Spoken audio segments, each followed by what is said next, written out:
Good morning, ladies and gentlemen. You may be seated, please. Good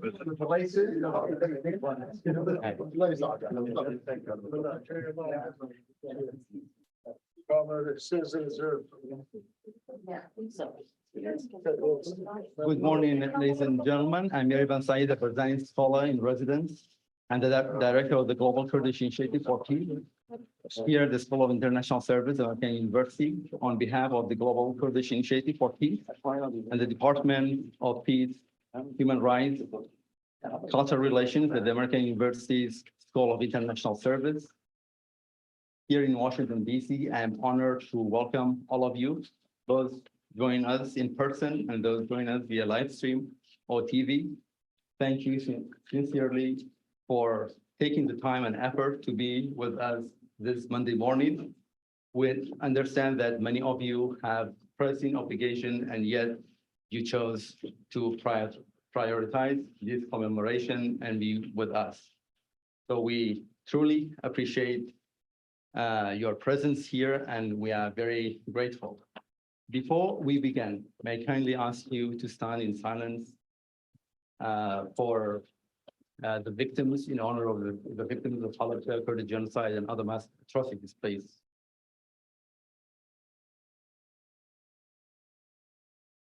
Thank you. You may be seated.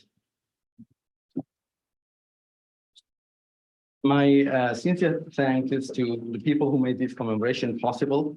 Jeffrey Bachman, the chairman of the department, the chair of departments of Peace, Human Rights, Cultural Relations here at SIS, who provided invaluable support for this program. The event team, Alice, thank you very, very much. And also my research associate right here. And also I'd like to thank our dean, Dr. Shan Haider, and also our associate dean right here, Dr. Robinson. They have been very crucial and instrumental in supporting the Kurdish initiative from day one I have started my position here. So thank you very, very much indeed.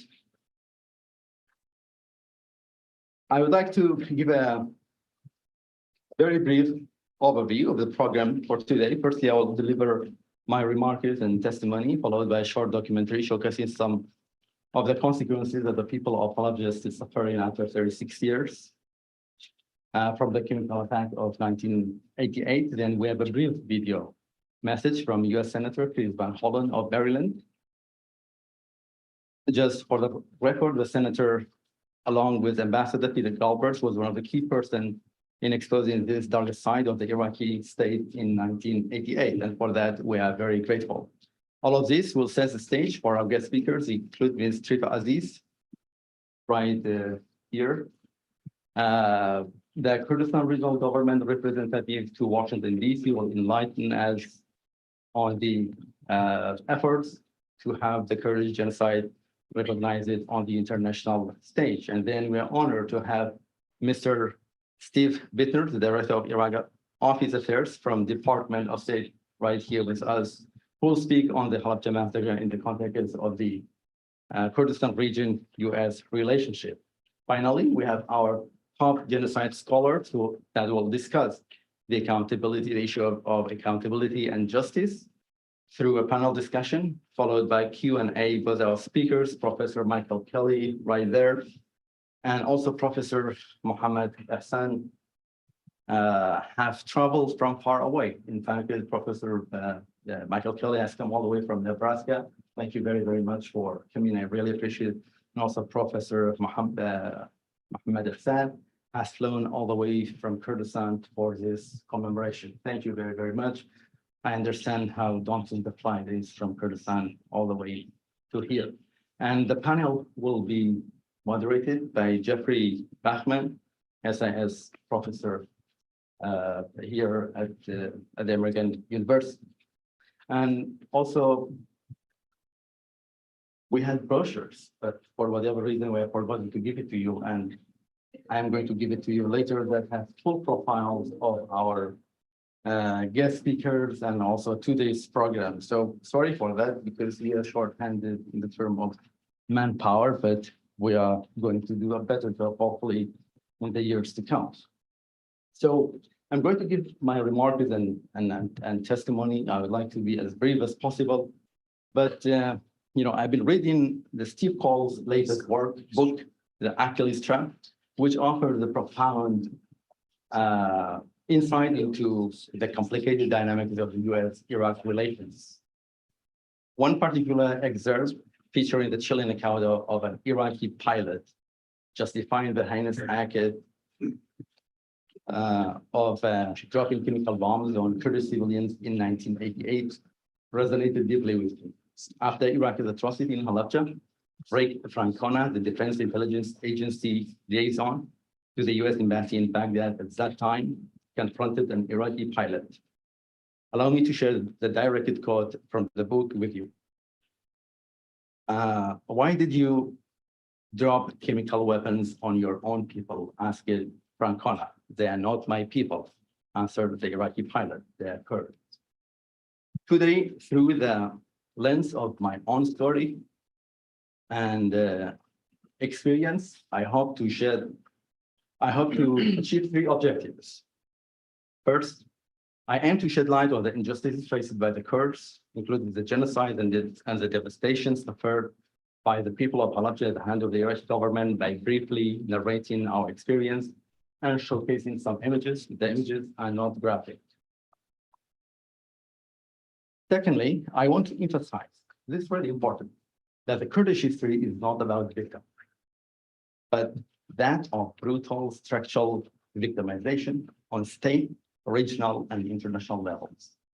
But yet, at the face of this multi-layered systematic exploitation, the Kurdish history is that of resilience, hope, rebuilding, forgiveness, and tolerance. Finally, I do hope that by the end of my remarks, you'll be absolutely convinced that a foreign policy driven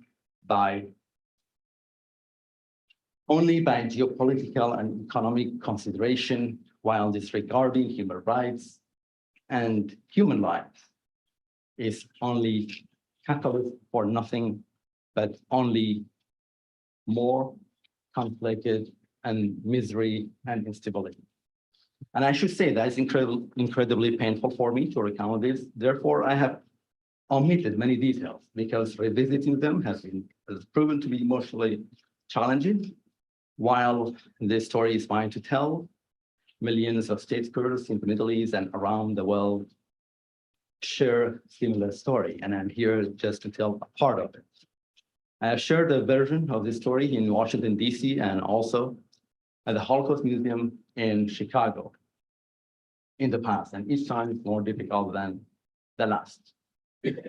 With every attempt to capture our experience and reflect it on our history, I asked myself, what a journey. What a cruel historical path was chosen for us.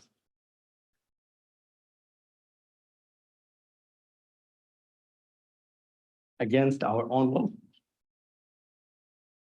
And yet we traveled, we persevered, believing at every step, and what a miracle we made it. Because remember, the systematic elimination of the Kurds wasn't confined to a single moment in a single place. Iraq sustained relentless campaigns of genocide against us for almost a decade. Therefore, by removing some details, I hope to provide a clear depiction of our experiences without overwhelming your emotions.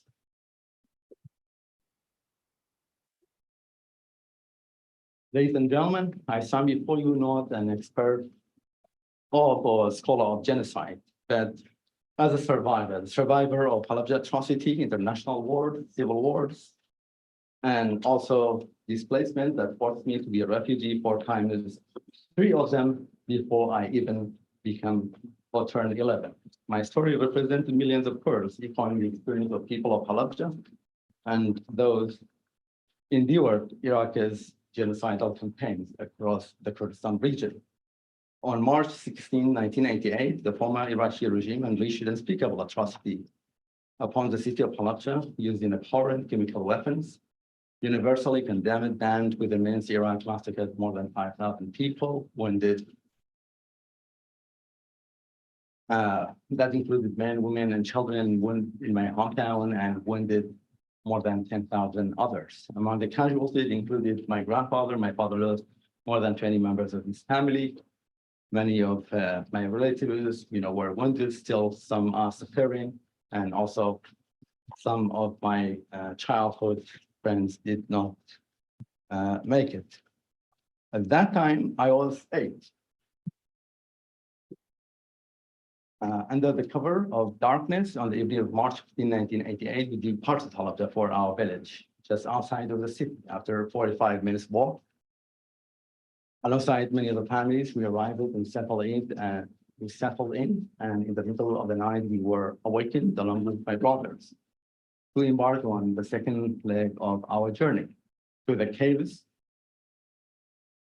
around, the city of Halabja, to the mountains that were encircling Halabja. Despite the biting cold, risks of minefield, we traversed through rough and friendly terrain to seek refuge in the caves. Shortly before the dawn, we reached our destination. The cave was nestled between 2 mountains with little food to spare.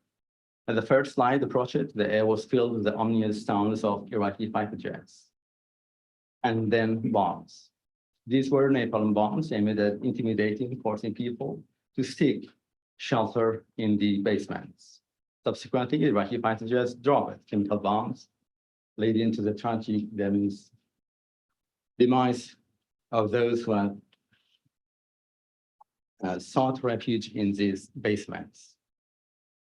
This was a calculated atrocity. Iraqi military strategists were very well aware of the properties of the chemical gas, deliberately luring people into these basements, which ultimately became the chamber of death for thousands. Iraqi military experts meticulously engineered massacre of civilians, exploiting even the direction of the wind for maximum devastation. The chemical attack was relentless and widespread. As many attempted to flee the town, Iraqi military fighter jets mercilessly followed people, dropped gas bombs on the main roads, resulting in the death and injuries of individuals desperately trying to escape. Even those seeking refuge in the mountains were not spared. There were 2 became targets of chemical bombs. When the bombs hit the mountains across us, the smoke was so intense, we thought that the plane crashed. And after 1991, we discovered that the chemical bombs were also dropped exactly on the cave. We had sought shelter but had not exploded by miracle. Later, they were removed by the international coalition that invaded Iraq freed Iraq in 2003. Despite our efforts to protect ourselves with wet towels, we could still feel and smell the toxins, though we were fortunate to be at higher elevation, shielding us from the worst effects. Upon descending to the valley the next day, we were met with the green signs of dead birds and animals, further evidence of a devastating impact of the chemical assault. I have a vivid recollection of the afternoon of March 16. Amid screams, we witnessed a harrowing scene as droves of people fled the mountains. Some blinded, some were driven to madness, and others severely burned. It felt as though we were witnessing the apocalypse firsthand. We sought refuge in the caves for a period, enduring dwindling food supplies, relying on wild herbs to support survival. After several days, Iranian troops discovered us, informed us that the city had been deserted, with everyone have fled or died. We embarked on a perilous journey to the border, trudging through mountains, mud, enduring rain, battling the cold again, all while hoping to evade detection by Iraqi fighter jets.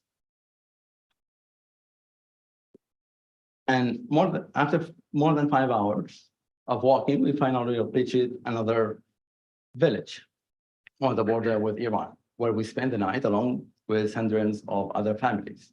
The most treacherous part of our journey to safety awaited us, crossing a river via a bridge into Iran.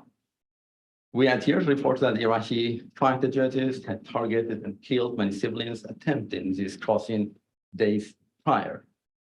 Consider this for a moment. Imagine a state deploying fighter jets, not to protect its border, not to protect its civilians, but to spot, hunt, and kill them. The very last civilians who have survived a chemical attack, those who are clinging to life to the last moment.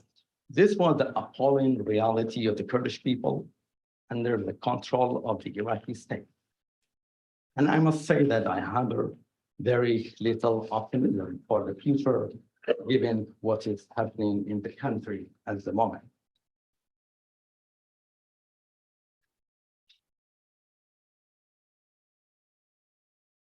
After week 7, and as we made our way across the river, my father became separated from us, finding ourselves in different temporary shelters in Iran. The uncertainty of the situation weighed heavily on both sides as we feared the worst. After weeks of inquiry and reliance on words of mouth, we were reunited subsequently. We were relocated to a refugee camp until our return to Iraq in 1989.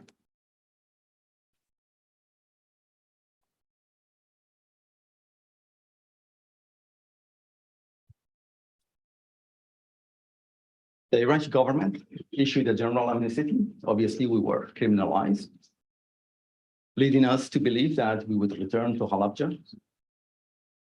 Upon our transfer to Iraqi authority at the border, we were loaded into Iraqi military vehicles and taken to a small town outside of the city of Suleimania, where we were abandoned in an open field for registration, surrounded by Iraqi soldiers. The same day, my father and all other men were conscripted or drafted to the army. The following day, they were separated from us and sent for training. We too were again loaded into Iraqi military vehicles, taken and left into an open farm field, where the ground was served as our bed and sky, as our blanket, and there's constant guard by the Iraqi soldiers who did not speak our language, not for our protection, but to confine. No water or food was provided, and our survival relied on the generosity of the kind-hearted people from the nearby villages. The entire system was meticulously crafted to degrade us, torment us, break us physically, mentally, emotionally, and psychologically, just for one end, and that was to make us regret and forget who we were. By accident, our extended family located us and managed to smuggle us out of this open prison. After going through multiple maximum security checkpoints, they provide us refuge to stay with them. Then we had to deal with the barrage of systematic discrimination. Renting a place to live was prohibited for people from Halabja. My brothers and I were denied involvement in elementary schools. To go around these obstacles, my mother had to bribe local officials to obtain a fake identity card for internally displaced people. Essentially, we had to alter or change our identities and origins of where we came from in order to gain access to education later on. Throughout this ordeal, my father had been forcibly relocated to the south of Iraq to serve in the army of a country he had never believed in and had already deserted in the past. Ladies and gentlemen, I want to emphasize this is what happens when geopolitical and economic interests supersede the welfare of countless innocent civilians. And if our history is any instructive, it shows that emphasis on geopolitical and economic agenda at the expense of protecting human lives is not only short-sighted, but also fuels further instability and conflict. The impact of Halabja has profoundly influenced my life, shaped my academic pursuit and perspectives as the years pass. The significance of the Kurdish genocide and the events of Halabja weighs heavier on my conscience. The persistent question of why echoes within, deepening my understanding of the magnitude and the depth of this tragedy, whether I am strolling in Washington, D.C. or riding in the train between European cities. I often find myself torn between two conflicting emotions. On one hand, I crave the serene moments and I would like to immerse myself into the journey and leaving the past behind. Yet on the other hand, there's the persistent edge within me, question the silence of every foreign policy institution, government, former officials, most journalists and news agencies regarding atrocities such as those committed against Halabja. The scope and the length of atrocities committed against Kurds extends far beyond Halabja. For almost 8 years, the Kurdish population endured genocidal campaigns, including the Barzani genocide, the genocide of the Faili Kurds, the Anfal genocide that covered the whole of Kurdistan, orchestrated by the Iraqi state with the aim of complete annihilation of the Kurds. As a result, more than 200,000 Kurds were indiscriminately rounded up across Kurdistan. In many cases, Baghdad used chemical gas in rural areas of Kurdistan to force people to come out to the main roads so that the Iraqi army would have an easier task in rounding up Kurdish civilians, sending them to the concentration camps to face their own deaths later on. Most of these people were executed. Some were buried alive in southern deserts of Iran, while most of the world watched it and even some helped this brutal regime financially and materially. Baghdad persisted. It is genocidal pursuits, employing chemical weapons in all 40 locations. For example, just within the province of Duhok, during the summer of 1988 to exterminate Kurds. And this was after the truce between Iraq and Iran. There was no justification because, some people still argue that, okay, Halabja was the casualty of the Iran-Iraq war, but at that time there was no war at all. So this resulted, these, chemical attacks in the province resulting in killing hundreds of people and some displacements of 60,000 individuals in the neighboring Turkey. In September of 1988, 2 aides of Senator Pell, Peter Galbraith, and the current Senator Keith Van Hollen of Maryland traveled to Turkey to gather firsthand I should go back a little bit.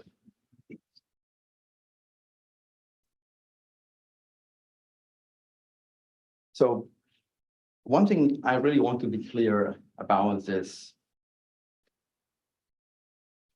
at the heart of this bitterness inside me and also millions of Kurds, there's still a profound sense of gratitude towards those people who stood by us, who advocated for us at that time, while most of the world turned the blind eyes of what was happening to us. Of course, we hold dear the memory of our allies and friends, including the late Senator Claire Pell of Rhode Island, a true believer of human rights and a great friend of the Kurds. And this is Senator Claire Pell of Rhode Island. Probably many of our American friends have heard about him through the Pell Grant for, getting free money for education or college, but we have heard about him because he really advocated for us that he introduced the Genocide Act of 1988 to stop genocide against the Kurds at that time. During this dark chapter of our history, the Senator Pell and several other senators demonstrated unwavering commitment by shedding light on the atrocities perpetrated by the Iraqi state against the Kurdish people. His advocacy led to the introduction of the Prevention of the Genocide Act of 1988, aimed at halting genocidal acts at that time.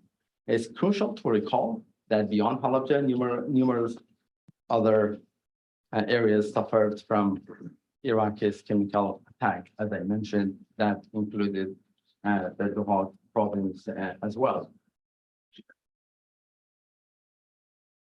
And here is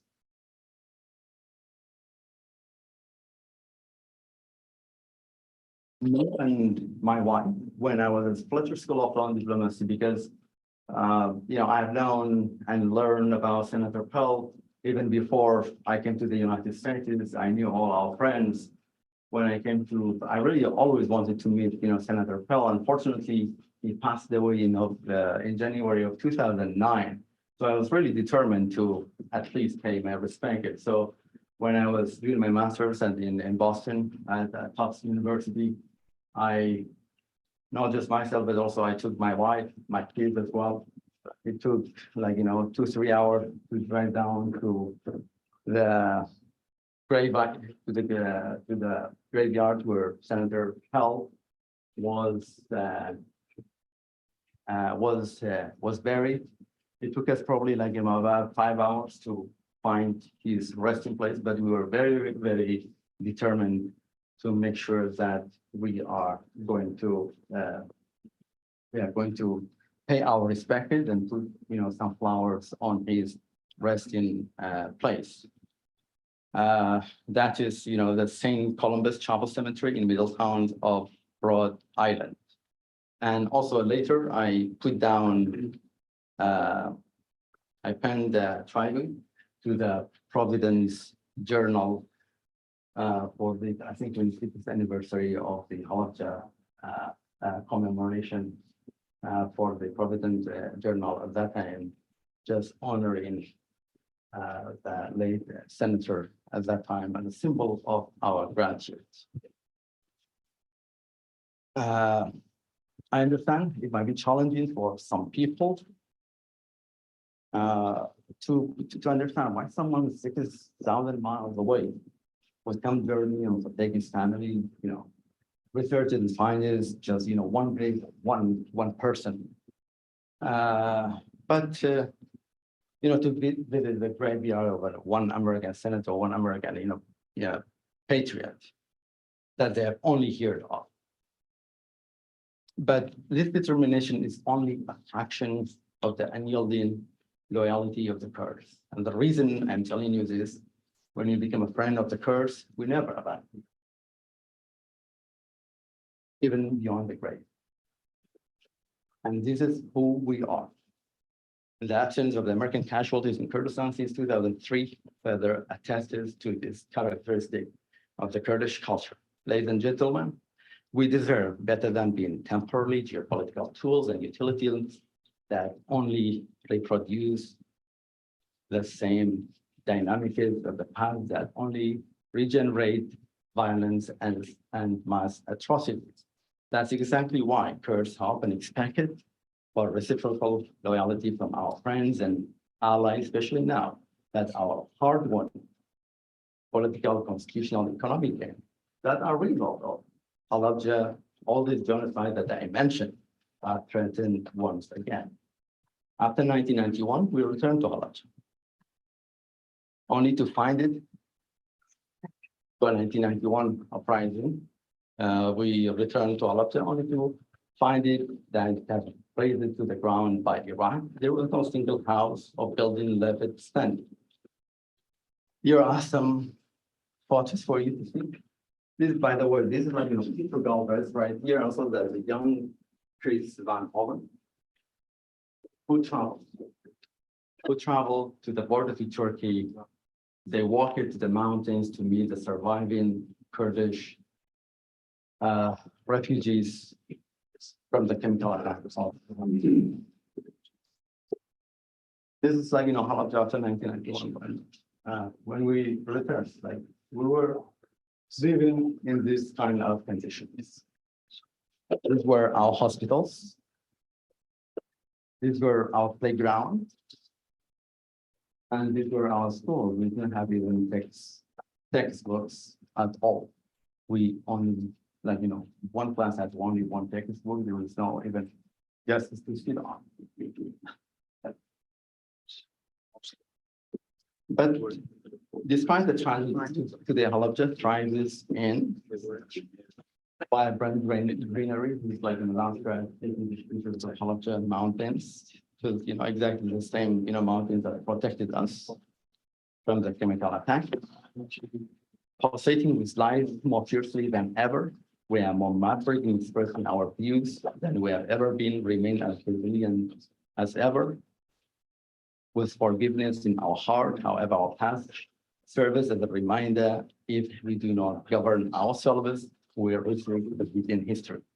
Halabja has a proud literary and poetic, as a proud literary and also poetic history. It has embraced various ideologies, yet remains restless, rejecting blind loyalty.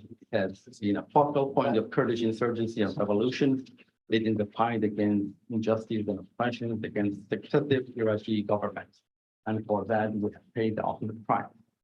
We also protected the finest pomegranate, harvest pure honey, and are home to one of the most educated people in Kurdistan. Our vibrant civil society challenges every government, including our own, that in participating places, peaceful demonstration for better treatment, service, and rights. Halabja's independent spirit reigns supreme as the epicenter of resilience and hope. Finally, we pride ourselves in belonging to a town that's paradise for peaceful coexistence. Religious coexistence between Muslims and Jews in the past, minorities like Kakis have been a signature of Halabja historically. Today, I would like to report that we have added another important ingredient to our diverse social fabric, our Arab friends. Many Sunni Arab families that fled the extreme civil war in Iraq have chosen my hometown as their safe haven. Currently, 350 Arab families live in Halabja. I got the figures from the mayor of Halabja just a few days ago, including some families from Tikrit, Saddam Hussein's hometown. We have welcomed them, embraced them. We have even opened an Arabic elementary school and also an Arabic middle school that has enrolled 380 Arab students, including 174 female students. This is, one of the schools. And you have some of the, Arab students that are studying in Halabja. We have done this so that these kids can study in their own native and mother language, Arabic, to preserve their cultural heritage and traditions. This commitment comes from our deep conviction, not just as a moral imperative, but also as an impact to foster meaningful and positive change that will serve peace for future generations. Ladies and gentlemen, we have walked the path of pain, immediately acquainted with the anguish of denial of education for our kids, our language, and identity. We never stand idly by to allow others to suffer the same fate of ours. I strongly believe in the profound error for any victim to justify dehumanizing others through the lens of their own past affairs, because this justification is a perilous proposition, one that binds us to the cycle of violence, entangling us in the traps of mutual animosity. To give in to such thinking is to lose any hope of escape. Yet it is imperative for perpetrators to confront their abhorrent action, extend sincere apologies, make reparation, and facilitate the dispensation of justice. In the pursuit of peace, we must unite in collective efforts that include justice, acknowledgement, recognition, and genuine reconciliation. Only through this holistic approach, we can break free from the shackles of our bitter past and forge a future founded on empathy and understanding. Thank you very, very much for listening. I really appreciate it.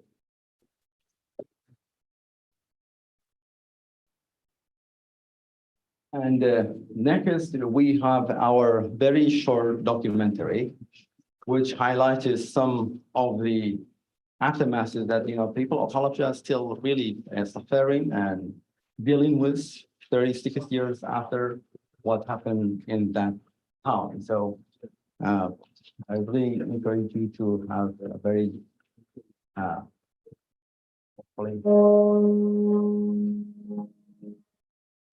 Among the gravestones in the Iraqi Kurdish city of Halabja, Zimnako Muhammad Ahmad reflects on his remarkable journey back home. There are some 5,000 names here, including several of Zimnako's relatives. All victims of Saddam Hussein's chemical weapons attack on the city 30 years ago. This is actually my name, my family, and this whole city, they thought that I am dead. Zimnako was 3 months old when Iraqi planes bombed Halabja on March 16, 1988, with a lethal cocktail of chemical weapons. It was one of the deadliest ever gas attacks carried out on civilians. With his parents presumed dead, Iranian soldiers who controlled the city during the war with Iraq evacuated the infant Zimnako to Iran. This is my Iranian mother and me. A widowed nurse, Kubra Hamipur, adopted him and named him Ali. Tragically, she was involved in a traffic accident and died from her injuries. I lost her when I was 17. But whenever I talk about her,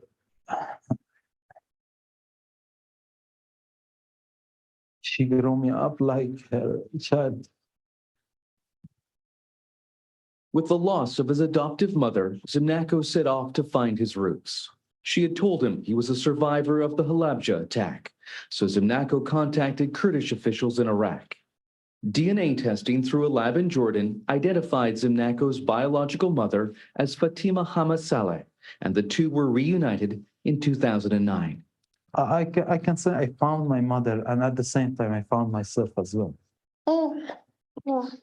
Today, Zimnako lives with his wife and 1-year-old daughter Maya in the Iraqi Kurdish city of Sulaymaniyah. And the existence of Maya in my life proved that I am alive and my life is continuing. He's had to adjust to a new language, a new culture, and to Sunni Islam after growing up as a Shiite Muslim. His biological mother is helping him raise his little girl.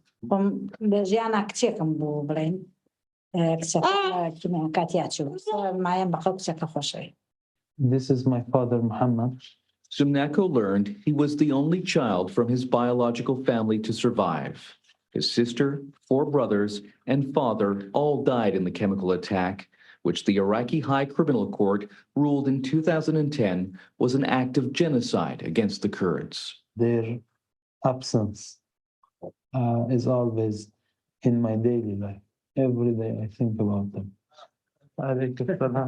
Through stories from surviving relatives, like his uncle Ibrahim, Zimnako has discovered more about the family he never knew. Yes.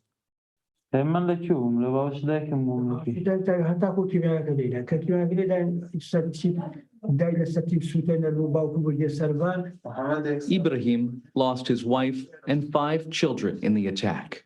One child, Afan, survived but went missing in the chaos afterwards. Ibrahim hopes his son is still alive and will also return home. The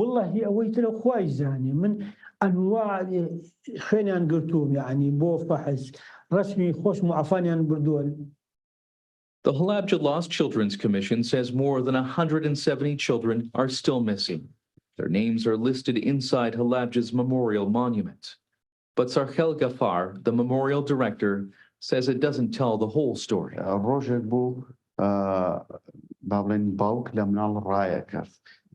دایک لە مناڵ ڕایەکرد چونکە هەر کەسە هەوڵی گیانی خۆی ڕزگارکە بۆیە بە بڕای من تاوکو ئێستا ئامارێکی وردمان نییە لەسەر مناڵانی ونبووی هەڵەبجە.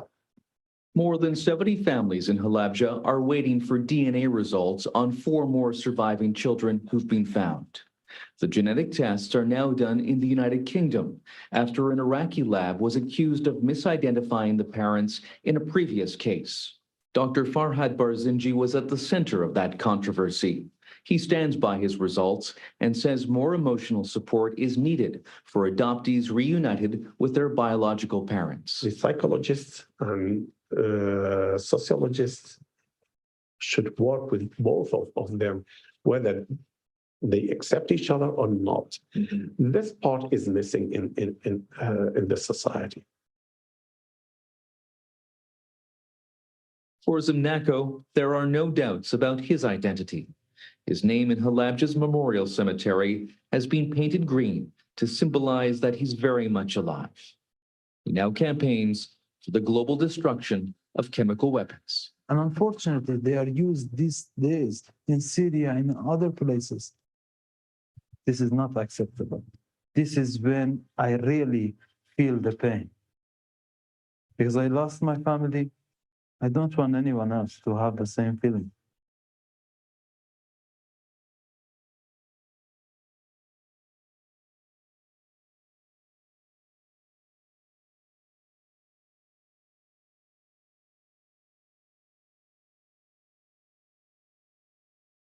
Thank you all for watching. And next, we have some video message from Senator Chris Van Hollen.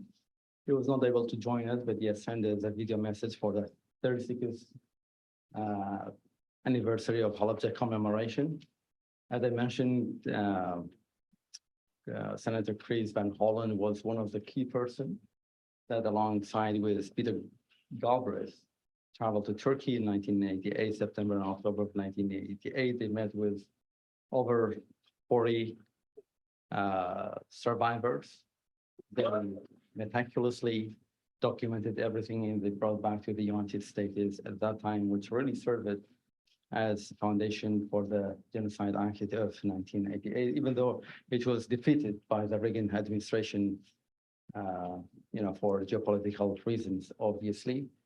But he has remained a very steadfast friend and ally of the Kurds, and he has always joined us for these kinds of commemorations. So I'm going to play his video message for us. So please take it.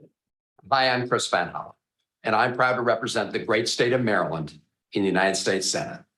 And I'm honored to be joining the School of International Service at American University as we solemnly remember the 36th anniversary of the horrific and indiscriminate chemical weapons attack on the city of Halabja. And Dr. Yerevan Saeed, as a survivor of that war crime, you know how important it is that we never forget what happened in Halabja in order to prevent such atrocities from happening again to any people, anywhere. It was 36 years ago that Saddam Hussein's warplanes dropped mustard gas and nerve gas on the people of the city of Halabja, at the time home to about 80,000 Kurds. More than 5,000 people were killed and another 10,000 were injured. 36 years later, the survivors of this attack are still suffering from the effects of that horrendous onslaught. This heinous attack was one of the many atrocities that Saddam Hussein committed against the Kurdish people during the genocidal Anfal campaign. This included mass summary executions and the disappearances of tens of thousands of civilians, sometimes even entire villages. These attacks resulted in the loss of about 180,000 Iraqi Kurds and is now known as one of the worst mass atrocities of the modern era. As a staff member who was working on the Senate Foreign Relations Committee at the time, I traveled to the Iraq-Turkish border in October 1988.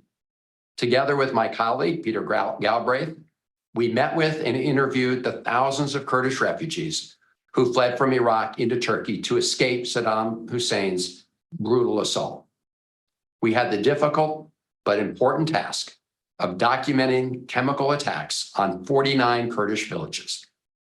It was a heart-wrenching experience, one that stays with me to this day, and one that underpins much of the work I do in the United States Senate to stand up for human rights around the world. We must never forget these crimes against the people of Halabja and other Kurdish towns and villages. And I want to thank American University for facilitating today's event to memorialize this occasion. But today invites us not only to remember the past, but even more to reflect on the present and the future and rededicate ourselves to the mission of confronting human rights abuses and war crimes across the globe. In 2021, I led a bipartisan Senate resolution with my colleague, Senator Marco Rubio, commemorating the 30th anniversary of Operation Provide Comfort, which was the largest humanitarian operation of its kind, in which the United States responded to Saddam Hussein's onslaught against the Iraqi Kurdish people by enforcing a no-fly zone and delivering vital humanitarian assistance. Our resolution, which passed the Senate in December 2022, recognized the bravery of over 2 million Iraqi Kurdish women, children, and men who struggled to survive this humanitarian catastrophe and reaffirmed Congress's respect and support for the Kurdish people. I'm proud to have also co-sponsored S1158, which is the Elie Wiesel Genocide and Atrocities Prevention Act, which seeks to improve our government's capacity to prevent and respond to genocide and other mass atrocities now and in the future, and which became law in 2019. Just last month, I met with KRG President Barzani in Munich and later with Prime Minister Barzani here in Washington to again reaffirm the strong bonds of friendship between the Kurdish and the American people. And as a member of the Senate Foreign Relations Committee, I am committed to working toward greater political and economic stability in Iraq and throughout the region. So thank you again for inviting me to speak to you today on this solemn occasion. And I look forward to continuing our partnership as we work toward peace and prosperity for the Kurdish people. Take care.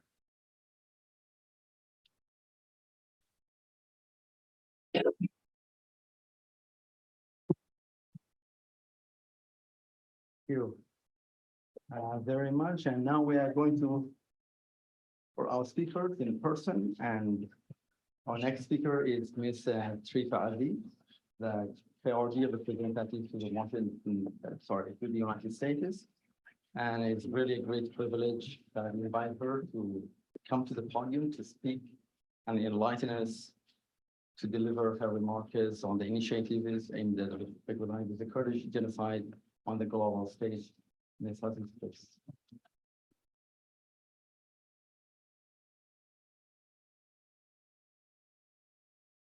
Good morning, everyone. I want to begin by thanking American University and the School of International Service. It happens to also be my alma mater. I graduated from here with my master's degree. I also want to thank Kak Yerivan. Thank you for sharing your personal story. 36 years later, it is still a profound and emotional impact on you. So thank you for sharing your personal story with us. I'll try to keep my comments short. A lot of what I have prepared has already been discussed and reiterated. However, we're here today to remember. We're here today to remember all the innocent thousands of women, children, and men who fell victim to chemical weapons. We remember Anfal, where countless lives were lost in a systematic campaign of extermination. We remember the ongoing genocide against the Yazidis after the ISIS attack in Iraq and marked mass killing, sexual violence, and enslavement. We remember the thousands of Barzani's men and boys who were killed and slaughtered. We remember the genocides against the Fili Kurds. And so there's been a difficult and long history of Kurdish people being killed, exterminated, and tried to out of existence. So the Halabja massacre was, as referenced earlier, was the largest chemical attack against the civilian population in history. 5,000 people were killed, 10,000 people were injured. But besides that, 4,500 villages were also devastated, hit and very impacted the very heart of Kurdish society and economy. So the events in Halabja and Anfal are not just tragedies in the past. They are reminders of the horrors that can unfold when hatred, intolerance, and impunity are allowed to flourish.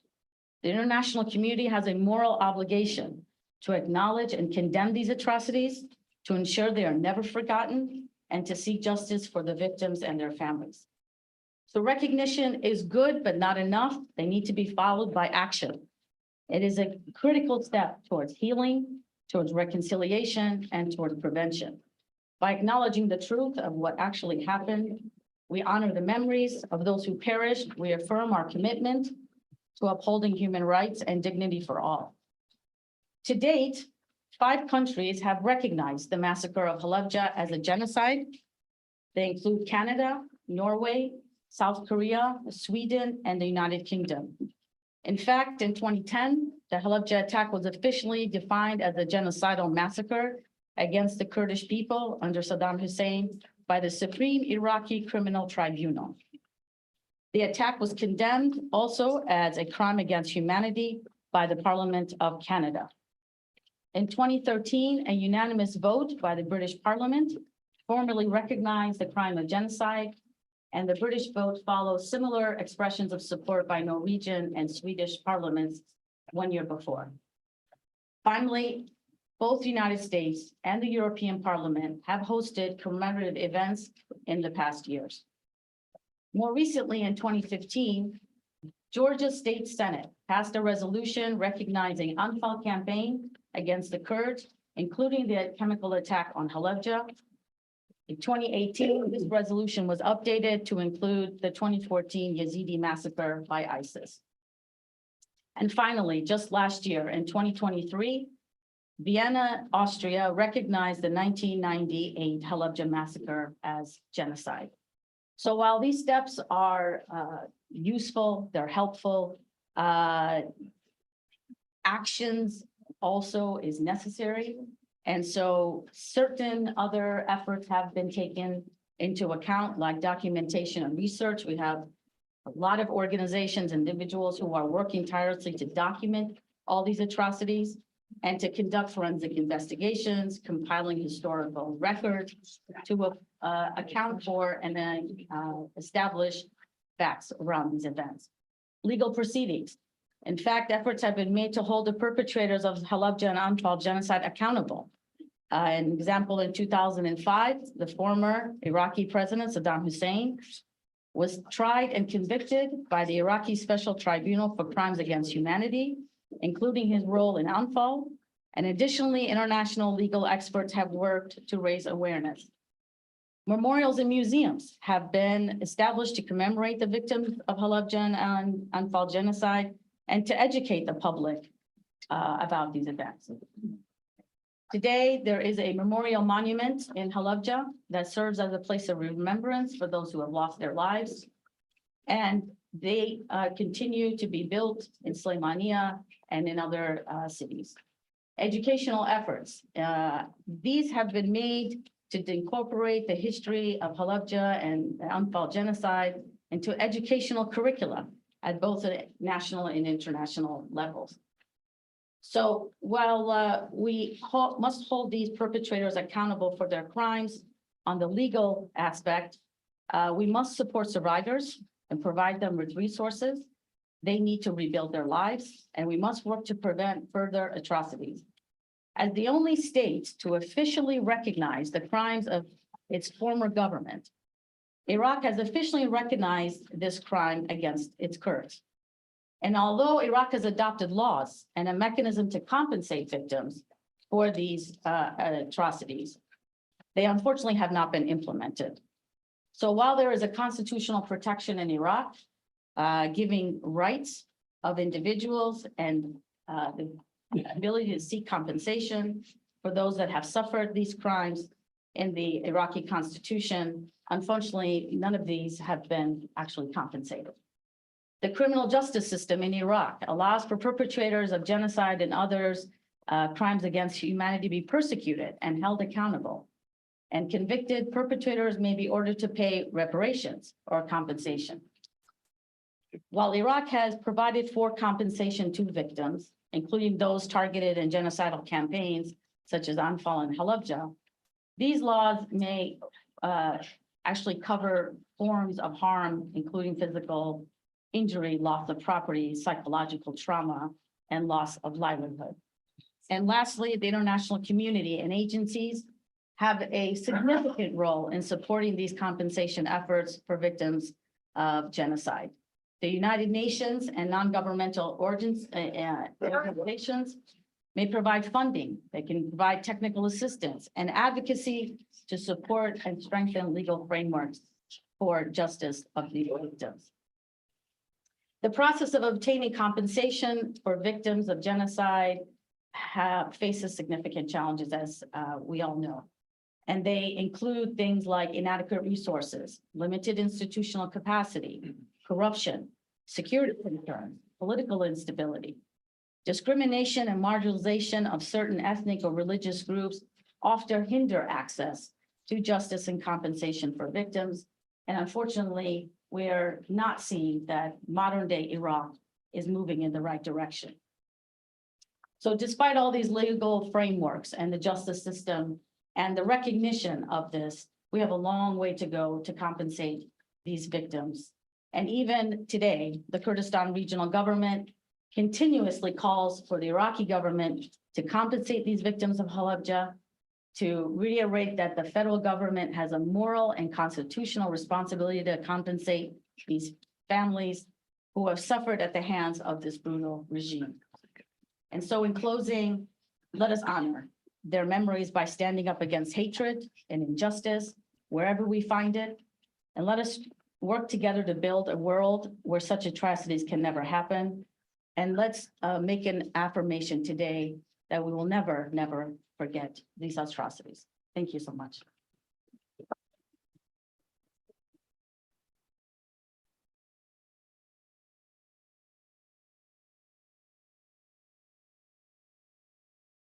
Okay, thank you very much, Ms. Rico, for the insightful remarks on the efforts and also ongoing initiatives around the Kurdish genocide to recognize it. Also, I do think it's really important for the Kurdish diaspora here and for the Kurdish community to contribute as much as possible to have Kurdish genocide and also have it to be recognized on the state level, also on the national level here in the United States. They have a very key also important role to play. Our next speaker is Mr. Steve Bittner, the Director of Iraqi Office Affairs from the State Department, will speak on the Halabja massacre that mentioned in the context of the Kurdish-US relationship.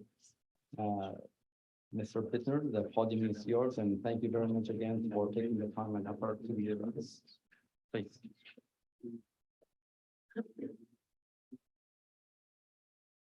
Thank you very much for the opportunity to be here today. Thank you, Yerevan, for convening us. Thank you for sharing your story with all of us, including those watching remotely. I also want to acknowledge and thank Trifa for her remarks, as well as for her daily partnership in strengthening and expanding the relationship between the United States and the KRG. So I'm here representing the U.S. Department of State, and in that respect, I'm just the latest in a long succession of State Department officials who have made a point of attending events over the years commemorating the horrible atrocities inflicted on the people of Halabja and on the Kurdish people. I emphasize this point in order to illustrate two things. First, the United States' profound shock and unreserved condemnation of Saddam Hussein's Anfal campaign is deeply rooted. It transcends party, transcends politics, and all other dimensions of our policies in Iraq or the region. Second, I hope that our longstanding participation underscores the importance of commemoration. It is essential that we remember what happened, such that we can make good on our collective resolve not to let such things happen again. Of course, I'm also sensitive to the fact that for survivors and their families. Remembering the massacre is never a question or even an option. In the case of the Halabja massacre, its physical, emotional, and psychological traumas are an unwelcome and an indelible legacy that haunts many to this day. And so once again, to the survivors here and everywhere, and on behalf of the U.S. government, I wish to extend my condolences and join you in solemn remembrance of the atrocities that were perpetrated on the Kurdish people 36 years ago in Halabja. Just as it is important that we remember the past, we must also honor the present and work towards a positive future. That's why I also want to take this opportunity to highlight the ways in which the United States is partnering with the people of Halabja today. Over the past year alone, for example, the U.S. Consulate General in Erbil has issued several $100,000 in grants that are focused on supporting and engaging the people of Halabja. These include programs that promote women's empowerment, increase access to English language, instruction to underprivileged youth, and provide professional development training for journalists, NGOs, and recent college graduates. A close observer will note that this represents a significant increase in U.S. programming focused on Halabja, and that is not an accident. This audience is also well aware that Iraq has been the scene of additional heinous atrocities since the terrible days of the Anfal campaign. As we approach its 10th anniversary this summer, I'm thinking in particular about the genocide against the Yazidi people and members of other religious and ethnic communities that was perpetrated by ISIS in 2014. It's important that we commemorate all of these atrocities and remember what's happened in the past so they can never happen again in the future. Here again, the United States has answered the call to meet the needs of victims. Since 2018, we've provided over $500 million to assist Iraq's persecuted religious and ethnic minority communities. Working with the Kurdistan regional government, the government of Iraq, international organizations, and local Iraqi partners, we are helping these communities recover from atrocities, including genocide, and safely return to their homes. This effort reflects a policy that is based on the conviction that Iraq's strength and beauty is rooted in its diversity.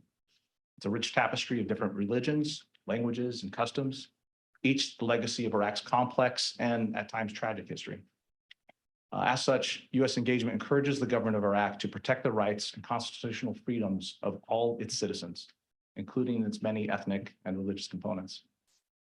Today's commemoration reminds us of the importance of that engagement, as well as the significance of all that the Iraqi Kurdistan region has achieved in the decades since. So in closing, I just want to again express my gratitude for today's event, for being invited to briefly address you. I'm touched by the stories that have been shared that we've seen, and want to thank you for the invitation. And I hope everybody enjoys the panel that's coming shortly. Thank you.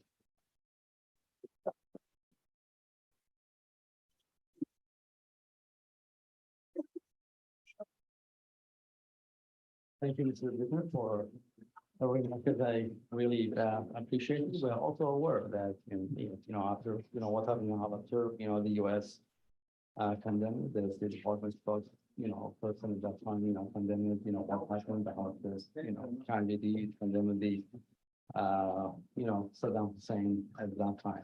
So we very much appreciate all these condemnation, and also we're very well aware of what the U.S. consulate is doing in Halabja, and also I'm a frequent visitor to Halabja and the Kurdistan region. There is a real anger by the people of Halabja, especially the young generation, for U.S. focused sponsored programs. I hope that you are going to increase from thousands to millions, because there is a serious anger for that, and I do look forward to see more programs. And also, it's really important, delving into all these details from the two books that I've been reading recently. One of them by Samantha Powers, Problems from the Hell. And also the Steve Cole's 2024 book. People like you really have crucial role. I know sometimes we may underestimate our roles in some position, but we can do a lot to influence policy to change things. And I do hope that, people, especially the young people, because this school I think, provides lots of young diplomats to the State Department, also for our national security agencies. They will be able to speak up when these kind of atrocities are about to occur. It's really important. So and also please, feel free to grab a cup of coffee, but also I understand in Ramadan, some of us are fasting as well. But feel free to do so. Next, we have our panel. And it's going to be a very fantastic panel, I promise you. It will be on the issue of accountability and justice, featuring top global genocide scholars. Our distinguished guests include Professor Michael Kelly from University of Brighton. I hope I pronounce it correctly. Renowned for his work on genocide and mass atrocities, and he's the author of The Ghost of Halabja, Saddam Hussein and the Kurdish Genocide. As I mentioned, he has flown from Nebraska for this commemoration. Thank you very, very much again. And also, thank you very much for being so receptive and also moderating your schedule was fine because, there are some conflicting issues. We are also honored to be joined by Professor Mohammed Afan, former Human Rights Minister, the Kurdistan Regional Government, and also the leading genocide investigator, as our second speaker. Professor Hassan, as I mentioned, has flown all the way from Kurdistan to join us for this memorial event. Thank you very, very much, Professor, once again. The panel will be moderated by Jeffrey Bachman, Chair of Department of Peace, Human Rights, and Cultural Relations here at SIS. Dr. Bachman is also a distinguished scholar of genocide, having authored several books about genocide and political violence. The panel will be followed by 30 minutes of Q&A. So please feel free to ask questions once the panelists will be done with their remarks. So panelists, and please take a seat. Thank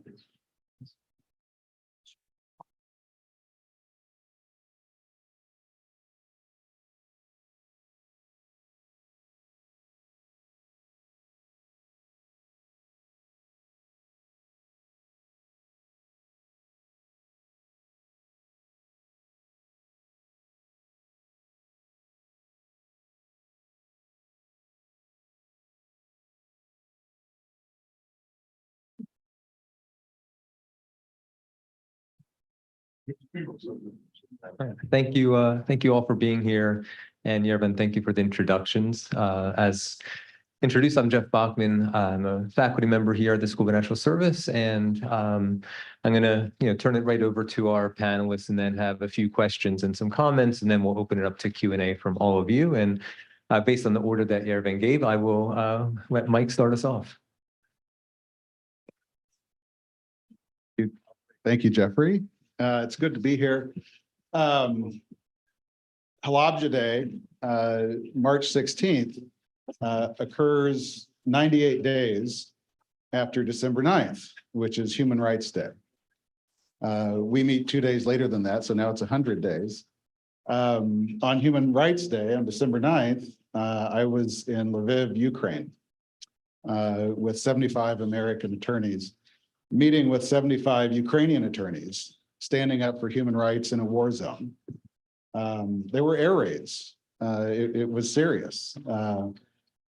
Human rights have to be articulated, and they have to be demanded wherever they're being repressed. I've been to Halabja several times.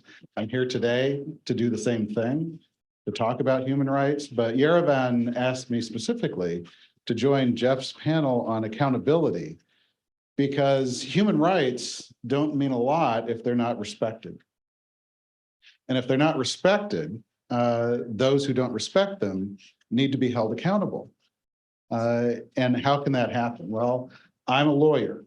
I'm a law professor, and so my focus is usually through a legal process. And there were two perpetrators, at least, of the genocide against the Iraqi Kurds in Halabja and during the Anfals. Saddam Hussein, of course, and the state of Iraq. was also a perpetrator of the genocide. And we forget to talk about that. But I do want to talk about that in a minute. First, I want to talk about Saddam. Dr. Said asked me to read a bit from my book, Ghosts of Halabja. I wrote this book after Saddam Hussein was executed. Why? Because he was executed halfway through the Anfal trials. And so the Kurds were robbed of their day in court. So my book fills that void. It lays out the arguments that the prosecution would have made in the Anfal trial and the Halabja trial. It looks at the evidence. It lays out the arguments that the defense would have made in response. And so it attempts at least a little bit to hold some accountability in that regard. All right. As dawn broke over the Baghdad horizon on December 30th, 2006, the morning call to prayer went up from spiraling minarets dotted across this ancient city. The hauntingly familiar song echoed back and forth against stone towers and down through the streets. The low-lying clouds tinted pink against the rising disk of the desert sun.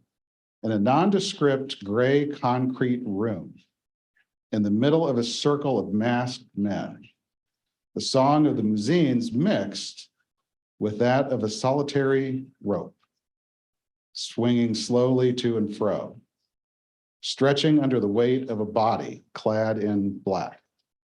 The rope was snapped by the hangman, and the lifeless body tumbled to the hard floor. Saddam Hussein was dead.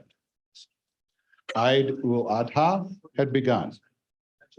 Under Iraqi law, no executions may occur on a holy day.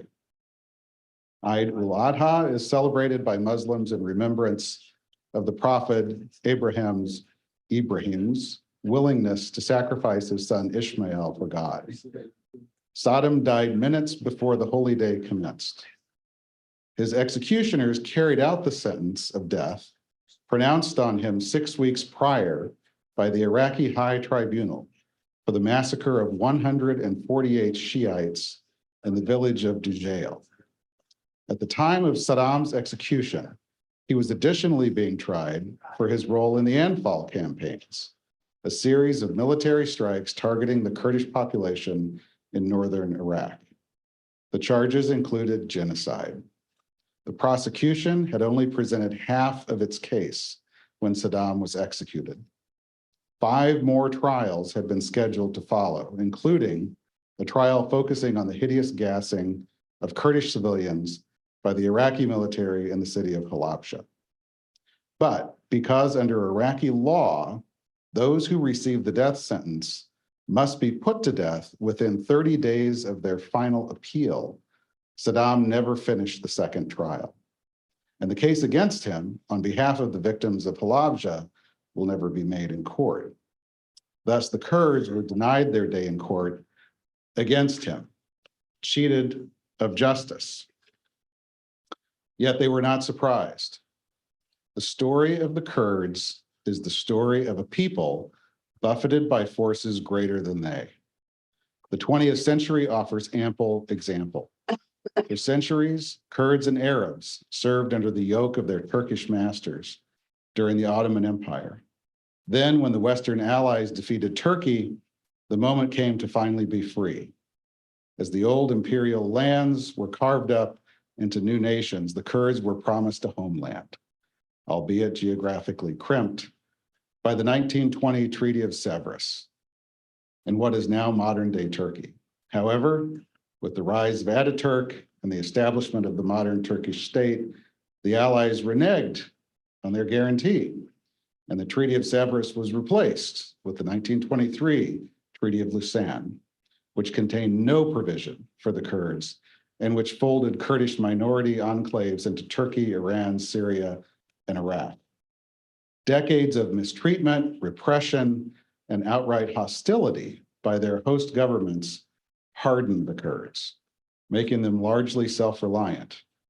During the Iran-Iraq War, the Ayatollah cultivated Iraqi Kurds to fight with the Iranians only to sell them out by making a separate peace with Saddam Hussein. Then, after the 1991 Persian Gulf War, President Bush incited them to rise up against Saddam, only to withdraw American support and leave them to be slaughtered by Iraqi forces. Thus, when the time finally came to bring Saddam to justice for what he had done to the Kurds, only to have him executed halfway through the trial and the charges against him dropped, the Kurdish people rightly viewed this as yet another betrayal, this time by an Arab-dominated court within Iraq. No surprise, just more disappointment, a feeling with which they had become intimately familiar over the course of their troubled history in Iraq. It is not unusual for former despots standing trial before either international or domestic courts to die before the full trial process is completed. Indeed, one might consider it the norm. Hermann Goering committed suicide before his sentence was carried out at Nuremberg, and Hideki Tojo attempted to eviscerate himself according to a Japanese custom during the proceedings of the International Military Tribunal at Tokyo. Slobodan Milosevic died from improper medication dosage before his trial was completed before the International Criminal Tribunal for the former Yugoslavia in The Hague. And Augusto Pinochet died of natural causes before the completion of his trial in Chile. Saddam Hussein's execution fits this pattern. Saddam was convicted and sentenced for the massacre of those 148 Shiites in Dujail, but did not complete the trial process for the genocide of thousands of Kurds in the Anfal trial, or even begin the 5 other trials that awaited him, including a separate trial for the gassing of the Kurdish city of Halabja in 1988.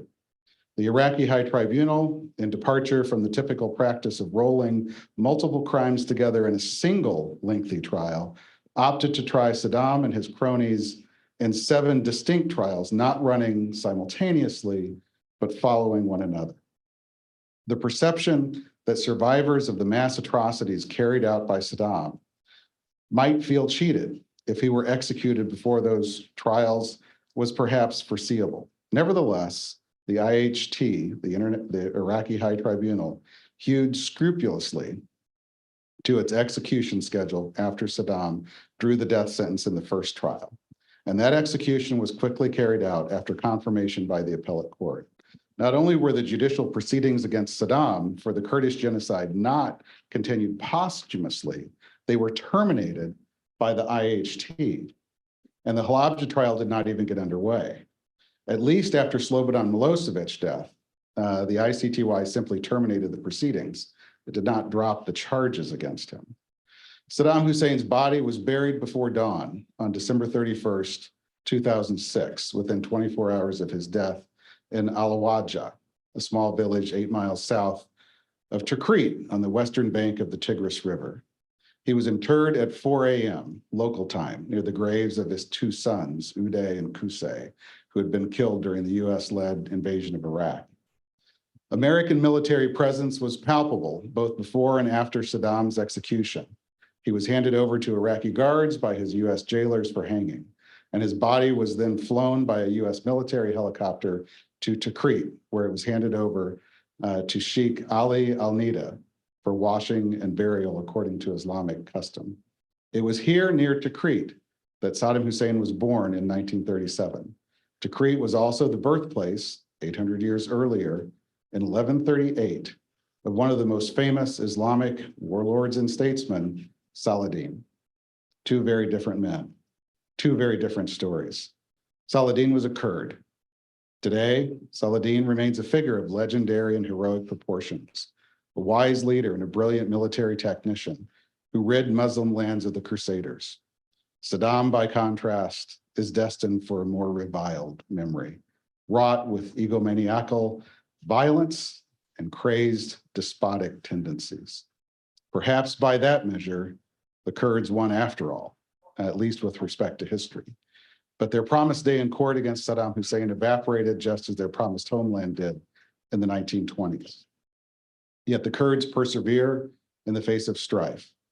As the mists lift after the dawn in the mountains of Kurdistan, daily life must persist. The ghosts of Halabja and the Anfals must remain restless for now. Saddam Hussein escaped accountability largely. The state of Iraq has two so far. They have acknowledged the genocide. They have made some little effort at compensation, which is, first of all, nothing and not enough, and hasn't been activated. So continuing on this theme of accountability and the failure of it with Saddam, let's talk about it with a view towards success against the state of Iraq, the other perpetrator of the genocide. Many of you are aware of the genocide trials that are happening right now at the International Court of Justice. There are two. One against Ukraine and Russia for genocide. The other was brought by the state of South Africa against Israel. Not that South Africa is the victim of the genocide. They're bringing it on behalf of a group of people that live within Israel, the Palestinians. And they're doing it because they have legal standing as a state who is a party to the genocide treaty, just as Israel is. Thus, it could be the case that the Kurds could have a state bring a case on their behalf against Iraq at the International Court of Justice for unsatisfactory punishment for the crime of genocide, the state of Iraq as the perpetrator. The two differences with the South Africa case and a case that perhaps Luxembourg could bring or Belgium is that there are two obligations under the Genocide Treaty on states. First is the obligation to punish. Second is the obligation to prevent genocide. The South Africa case has the posture of preventing genocide. They're arguing that Israel is not doing enough to prevent genocide against the Palestinians. The case for the Kurds could be the punishment phase. Iraq, as a perpetrator of genocide, has not been punished for genocide, and therefore reparations need to be made. The ICJ has determined previously, 20 years ago in the Serbia case, that states as legal entities are capable of committing genocide. This is important. Now, how do legal entities, how are they held accountable for genocide? You can't put them in jail like you could Saddam or another perpetrator. You make them pay. That's how they're held accountable. And the ICJ can order measures for accountability. They could order the state of Iraq as part of its punishment for committing genocide against the Kurds to set aside 2%, 3% of annual oil revenues to go to the Kurdish survivors of genocide. Last year, the state of Iraq realized $100 billion in oil revenues, billion with a B. And that's just oil. Yerevan, that's not counting their exports in pomegranate juice, which I'm sure is large too. If you just set aside that amount for 10 years, 2%, then you would have accountability for the other perpetrator of the genocide, which is still sitting there in Baghdad. Yes, the state is an artificial entity, but that doesn't stop you from holding them accountable. There is a saying in Kurdistan, the Kurds have no friend but the mountain. It's time for you to go find a friend and get that friend to litigate on your behalf. Thank you, Jeff. Thank you, Mike. Mohammed?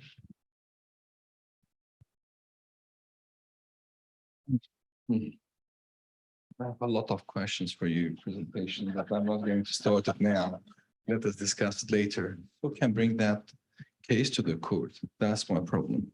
Thank you very much, everyone, for inviting me for a 36th anniversary occasion of Halabja. Really, I'm here not just to remember Halabja. I am coming here with wake-up call. It might be another Halabja can happen in Iraq. And I have reasons for that. And I have my own analysis also, because I'm expert in genocide. I worked in a lot of parts of the world, Bosnia, Rwanda, South Africa, a lot of, I spent roughly from 1991 until 2005 investigating the cases of genocides in Iraq. If we look at the stages of genocides today, or any international case of genocide, mainly in Iraq, because Iraq really is a genocidal society, we have to accept that fact. I've looked at the most notes of Lincoln, at Raphael Lincoln itself. What moved Lincoln to come out with the Convention of Genocide, it was the genocide which happens in Iraq in 1931 against Assyrian by Iraqi government at that time. That's fact. And I've been through all his notes in Poland, in Warsaw, and even in the States.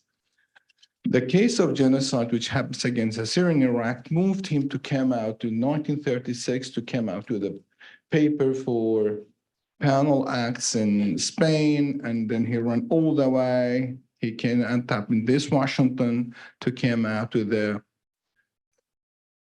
Convention of Genocide Prevention, which is fact that Iraq was genocidal society, and even today it's more. If you look at the cases of stages of genocide, really, in any case of genocide, and if you analyze any society, it goes roughly about 8 stages. Number one is classification. Are we classified in Iraq or not? Really, we have classification in the society based on ethnicity, based on religious, based on background, based on totally future point of views. We are in Erbil and Kurdistan. We have looking forward. We have roughly other part of Iraq, the majority of it, they are so backward that they want to rediscover themselves. They want to go back 1,400 years back. That's the culture. I respect it, but it's contradictory with I have it. I am looking at Washington, they are looking at Tehran. I am looking at Paris, he's looking at Damascus. This is approved the theory of classification, which is very bad. Other stage of genocide, if you look at the symbolism, if you look at the culture in other parts of Iraq and even in Kurdistan, we are coming out with bad symbols to other parts of Iraq, and they are symbolizing us with different bad symbols as well. This is another stage, which is third stage, number 3, I consider it as dehumanization. Really, they are dehumanizing us by their acts. Even we are part of the government. The president of the country is Kurd, we have foreign minister, we have members of parliament. I'm talking about cultural issues. Cultural is the driving engine for genocides, not political facts or legal framework. Dehumanization since 2014, Kurdistan is not getting their salary. These acts never ever happened during Saddam Hussein's time. During ISIS wars, Iraqi government were paying salaries for all Iraqi staff who were under ISIS in Mosul, Salah ad-Din, Diyala, and Anbar. But still now, this is, for me, it's one of the main acts of dehumanization. Stage number after organization, if you look at stage number 4, it's organization. If you like the majority of organizations in Iraq, look like at Hajj al-Shabi today. They are bombing Erbil. They are using Iranian drones to attack Erbil, to Kurdistan. They're attacking us. Even if you drive inside Iraq now, I remember my childhood when I was in Baghdad, we have some areas that are full of Kurds. You can, whenever you go, you can find people are wearing Kurdish clothes. They have their own 2 clubs, 2 social clubs at that time, even during Saddam Hussein's time. Today, something like that does not exist. We have to face the facts. We have to analyze it. We are not politicians, we are analysts. We are researchers. We have to get lessons from the past, and at the same time, we have work for the best, prepare for the worst. That's my theory in politics. And stage number 5, you have polarization. If you look at the society today, we are totally polarized, really polarized. You have some people that shrink themselves, their ideas, their mentality. At the same time, we're approaching them, no act, no reaction. And there is no way of sorting out problems. It's one of the main role of the government anywhere in the world. You should sort out your problems. And you should come down with the best security, good economic welfare, excellent social coherence among your society. If you look at the 3 factors, in today's Iraq, really, I think it's be good for you because you have to new in Iraqi file. I'm talking to you as a representative of State Department, really. Here, I know you are more, but I'm giving you wake-up call for what's going on in Iraq because we have to prepare ourselves. Another preparation, polarization is totally clear in our society. Preparations, if we look at this, I'm monitoring Iraqis, formal social media and at the same time normal social media. The level of hatred, anger, polarization within the society is unacceptable. And it was never ever like that even during Saddam Hussein's time, believe me. During Saddam Hussein's time, people were, despite of all what was going on, you have one guy who was called to his ordering the society, who committed genocide or not, attack or not attack. Today, we end up with thousands of Saddam Husseins. That's the results of democracy. I think it's not the best solution, but it's the best of the worst. And another stage is extermination. Really, if you look at it, it's on most of the cases of genocide, its extermination is too high. Denial was stage number 8 in any case of genocide in the world. Even today, yesterday I was looking at most of the Iraqis and even some Kurdish parties, social medias and announcements, still a lot of people that are denying Halabja. I will come back to reconciliation and working for the best. In any society, if you are not revealing the truth, not coming out with justice, you will never, ever end up with reconciliation. Justice plus truth, it will lead you to reconciliation. Both things are not existing today in Iraq. Still, I can have my proofs based on my researches about justice. I will share it with you.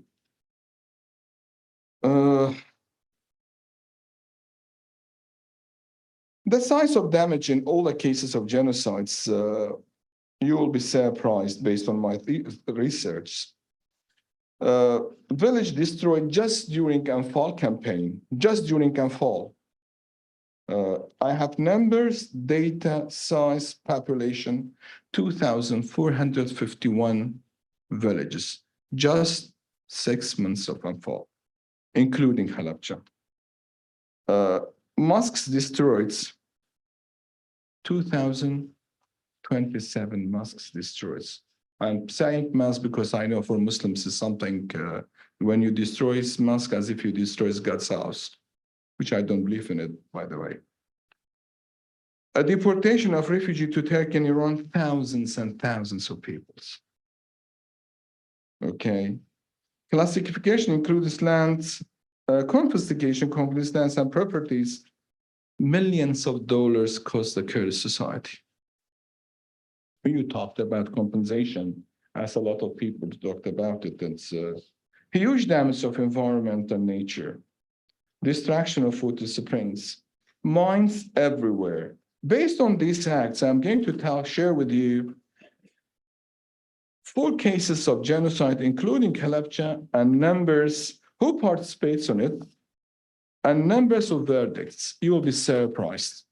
I've never, ever seen such justice and truth revealing in my life, neither even today's, neither in Rwanda, not in Bosnia, not in South Africa, nowhere else.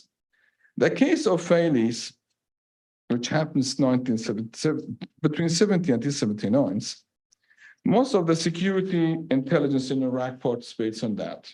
The majority of Ba'ath Party members and Mukhabarat agency participates in that crime. Number of verdicts, only 5. The Kurd Iraqi High Tribunal, I was the only international expert at that tribunal. They came out with a number of tribunals, all the verdicts, only 5. Imagine a crime committed by thousands of people, number of verdicts, only 5. We came to Barzani case, which is 1983. The security and Republican Guard participates on that crime. The number of verdicts, only 4.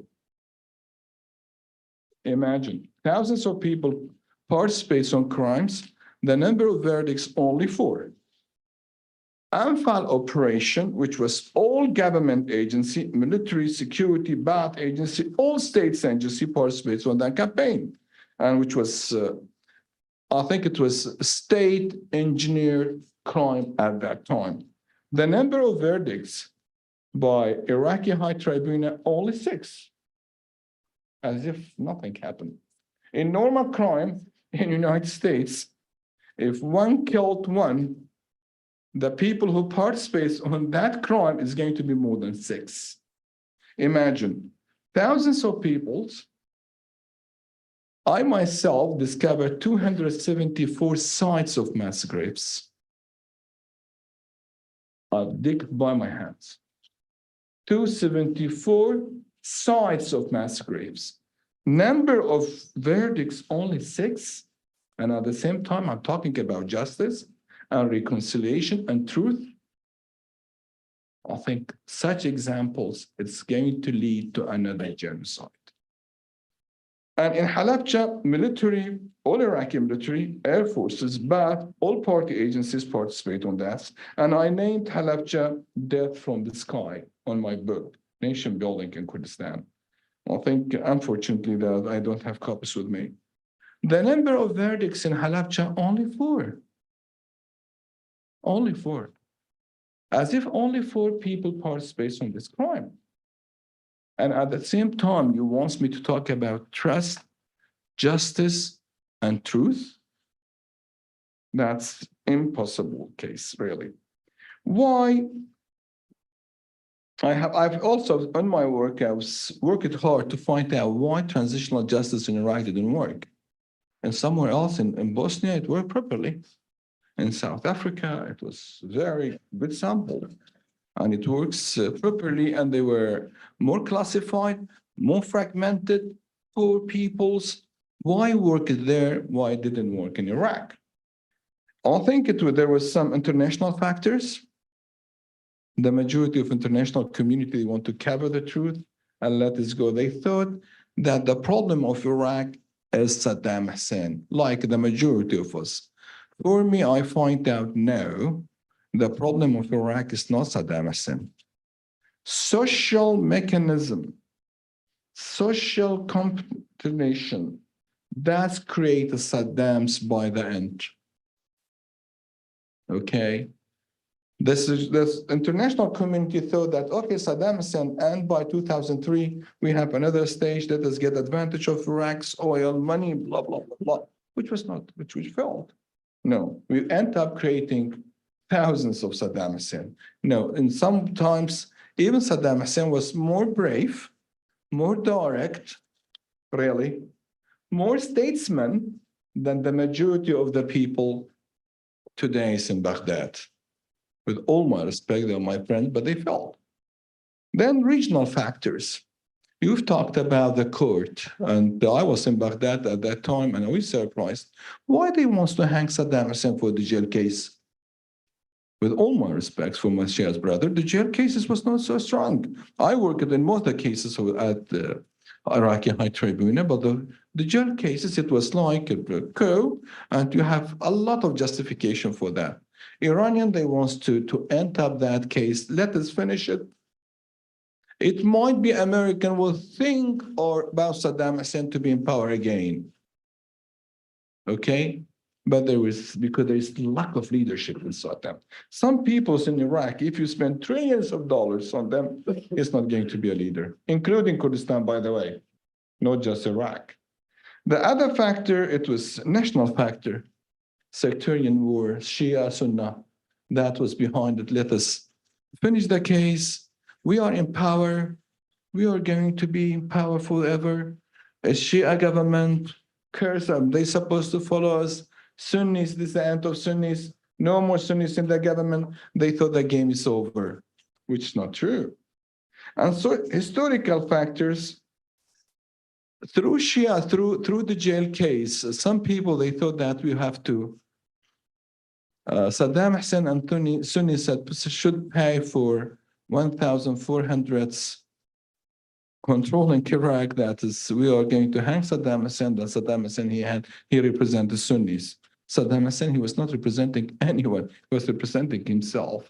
He was not representing Tikrit, not representing Arabs, not representing Shia, Sunnis. I've met him a lot of times through the court. Directly, I want to point out what's in his brain. And it was not like that. The other reason for it's economic factor. They thought that as much as Saddam Hussein inside the courts, and court will continue, let us finish it, we have better chances to build Iraq. I remember one of the discussions with Prime Minister the day when they decided to close the Iraqi High Tribunal. I went to Maliki. I've told him, Prime Minister, this is, we worked very hard and we spent, I remember in 2003, we spent $82 million just to create this court by American. Infrastructure, network, cameras, securities, everything. Please keep it as it is. Okay, we're not going to highlight the other cases. We worked hard. This case should be, this court should exist till the end because they didn't finish their court. He said, no, let normal court take it. I told him this is not normal case. Iraqi legal system is not capable to deal with international crimes. They don't know, and they don't have background. He said that what? Mohammed, do you want me to take you to that court again in the future? This is what you intend as a Kurd? You are thinking that one day you want me to take to that court again? I told him the message received now. But be sure one day you will be in that court again, you and your colleagues. The history will repeat itself again.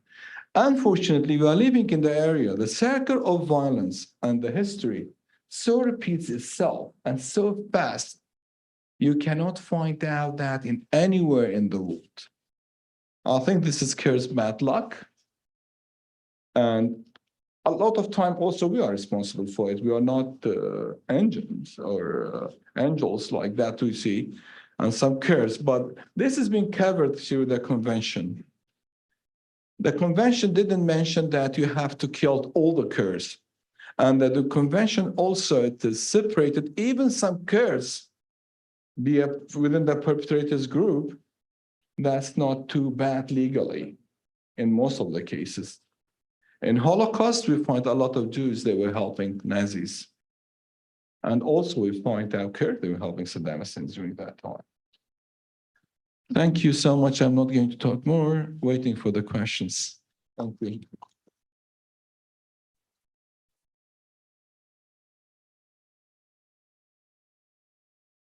Thank you, Mohammed, and thanks again, Mike. I just want to offer some brief additional statements or comments before turning over the questions. In my studies of genocide studies, I focus pretty heavily on U.S. foreign policy and its relationship to genocidal governments. And I want to just include a brief sort of excerpt here from declassified memos and other things that talked about what the United States knew at the time that the genocide was being committed.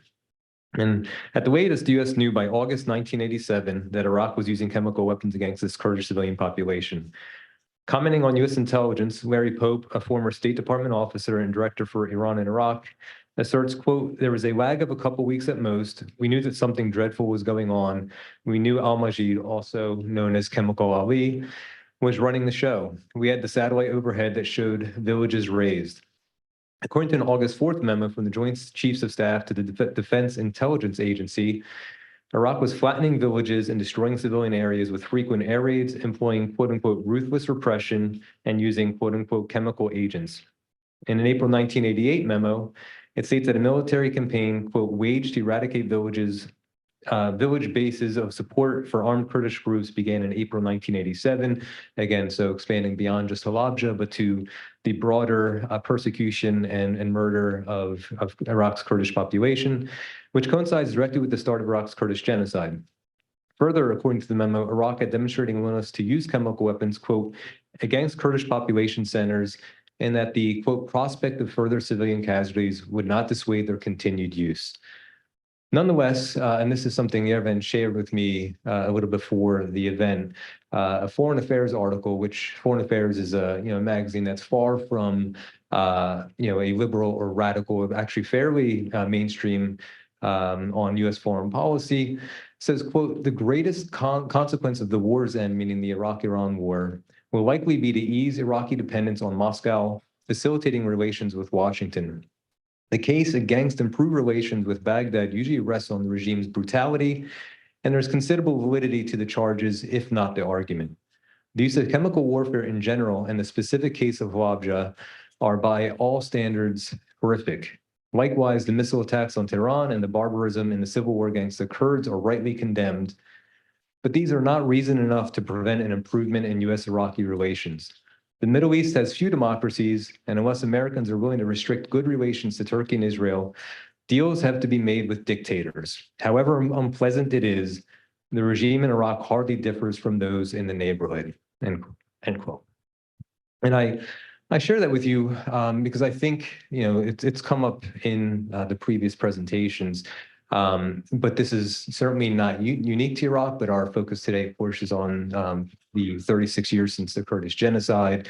But that people, human lives, are oftentimes at the whims of the foreign policies of states that control and have interest in the region or in the country, or so on. And so it's just I wanted to note that for people suffering from things like the Kurdish genocide and beyond, it's not just fighting against those who are actively harming them, but it's also an uphill battle against those who have interests that in some ways dictate your own humanity.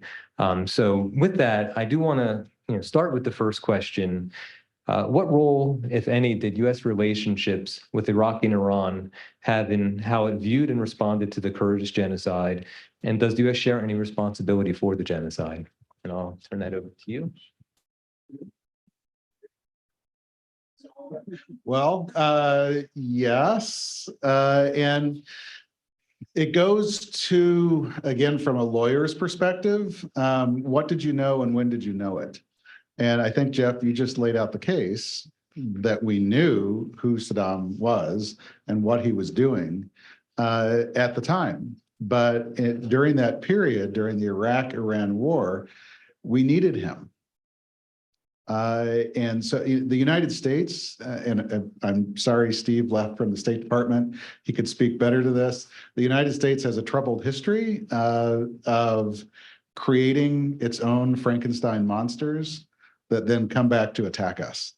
Saddam Hussein was one of those. Osama bin Laden was another one. He was, our guy in the Mujahideen until he wasn't. Augusto Pinochet, same thing. And so this is part of a broader pattern. It's not an isolated incident. Now, whether or not we share responsibility in the genocide, I think from a legal perspective, if you were going to make a case, the better case could be made against Germany, actually. My research, and you can look up my article about German liability in the Berkeley International Law Journal, I've identified a dozen German chemical corporations that not only shipped the components that were used in the factories to gas Halabja, but some of the gas itself, VX, mustard, et cetera. German chemical corporation liability as an accomplice for Saddam using the gas, not the other weapons, but just the gas in the array of weapons that he used, that's a case that could be made. And the German state, because of export controls, allowing the gas to be shipped while knowing what was going on, puts the German state at liability, which, Jeff, could open this up to another case at the ICJ. We just saw 2 weeks ago that Nicaragua now has brought a case against Germany as both parties to the Genocide Treaty for German military and financial support of Israel in its campaign against Hamas, aiding and abetting an ongoing genocide. So just like you could, have a case brought against the state of Iraq, where Iraq has entered a guilty plea already. Iraq admitted that genocide happened. You don't have to prove the genocide. They've already copped to it. They've admitted their guilty plea. Another state or the same state could bring a case against Germany for aiding and abetting the genocide, just like Nicaragua has brought a case in the tail of the South African case. This doesn't need to be over. There is no statute of limitations on genocide. You can still bring a case. Yeah. Really, they are not just Germany. I think if you look at the cases in Holland as well, they have a lot of Dutch company. They provide Iraq with chemical weapon. And the history of chemical weapon in Iraq is not started just with Halabja, by the way. After 1961, Iraq as a state, and mainly Ba'ath Party, they were thinking have to build their capacity on chemical weapon. I've interviewed the majority of the people who were with Saddam Hussein, how Saddam Hussein, he went to Barzani in 1970. Saddam, he went out of the room based on my interviews with them. They said that I'm going to General Barzani if he accepts it or not. If he's not going to accept it, I have my own final solution. 1970, which means in 1961, Iraq, they sent their PhD student to MIT, mainly in America, in the United States, to MIT, to Tufts, to Yale, to Harvard, they get to Tennessee to get a PhD based in chemistry. When they returned back, he established a special unit in Iraqi Mukhabarat. It was the first time in Iraqi history to have a unit for protection and production of chemical weapons at that time. A lot of state, but the question I would like to ask Kelly, who can raise these issues? Who can take this case to the court? I agree with all what you said. Do we have South African government to support us like they are doing with Palestinian now? With all my respects, okay? I was searching on some documents before a couple of days. 1961, Ba'ath Party, it was not just Saddam, Ba'ath Party issued like a decree who can kill any Barzanis who are going to pay them 100 Iraqi dinars. Who highlight the main manship in Palestinian journal at that time, and their journal and their media, okay, they were advocating that Palestinians, they should go to Iraq, be part of Iraqi army to kill Barzanis to get 100 Iraqis as missionaries. But now people are supporting that. We have in Palestine, was that 1961? Yeah, I have documents for that, really. It surprised me, okay? The case is that who can help, who can take that court to court? Nicaragua? South Africa? We have to work in that. The jurisdiction comes from being a member of the same treaty. Yeah, and so if you're a member of the same treaty, you are activating Article 9 in that treaty, which is the ICJ article, to resolve the dispute between two parties of the treaty. Part of it. Okay. Just to note, with the Gambia brought a case against Myanmar, the ICJ did set the, I guess if you want to call it a precedent, that a third party country can bring another case. So we see that in South Africa. I don't know if the question is more who will do it rather than whether is it. Who will do it? Well, the who question is a matter of not international law. It's a matter of realpolitik. Yes. And international law ends where realpolitik begins. So you would have to find a state that does not have an intricate financial relationship with the state of Iraq, who is willing to do this. Who does it? Yeah, They all have this arrangement. Liechtenstein, maybe. I'm sure there's a state out there, but they have to be willing to do it. Just like Gambia was with the Rohingya, just like South Africa was with respect to the Palestinians. Both. So since we're on this sort of path, maybe I'll jump to this question. What does justice mean or look like for Iraqi Kurds? Mike, of course, covered this some, and Mohammed as well commented, but the U.S. invasion of Iraq aside, did the overthrow, trial, and execution of Saddam bring any sense of justice or closure? Or is there still this feeling of incomplete justice among the Iraqi Kurds? I think, yes, there's still a feeling of incomplete justice, but Mohammed can speak to that much more than I can. Well, still there is feeling that the justice not been brought to the cases of genocides in Iraq, which is clear fact. Okay. In addition to that, no, the cases, the situation, it becomes worse. Not just to bringing justice to the cases of some other people that have been, look, during Saddam Hussein's time, if you are not involving in politics, it was little bit you can escape the punishment of the government. The worst case, based on my experience, to have dictators is much better than you have chaos. Even now, when the people, they said that at the time of regime, which means there was some roles. Today, there is no roles, which means there is no justice. The corruption is disaster in Iraq. Corruption is so high, believe me. You can do anything you want, buy it by money, which is disaster. This is why I think still justice is away from the scene in Iraq is big portrayed. Unfortunately, that was not our dream before 2003, really. We were still, I think, sometimes dictator is much better than chaos. When you have chaos situation, it's disaster. There will be no justice, no human rights respects, no truth feeling, no reconciliation, no hope, no dream. This is why, and no planning. You cannot plan. Because there's no justice, you don't know what's going on inside the country. And you don't know who's ruling. You have prime minister in power, is issuing a lot of decrees, a lot of things, you agree with him. Next time, someone at the end of the corner, he will say, no, this is not going to be implemented. Who you are? He's carrying a gun, and he can stop implementing justice today. Okay. Thank you, Mohammed. I'll just ask one more question, and then I'll turn it over to you all.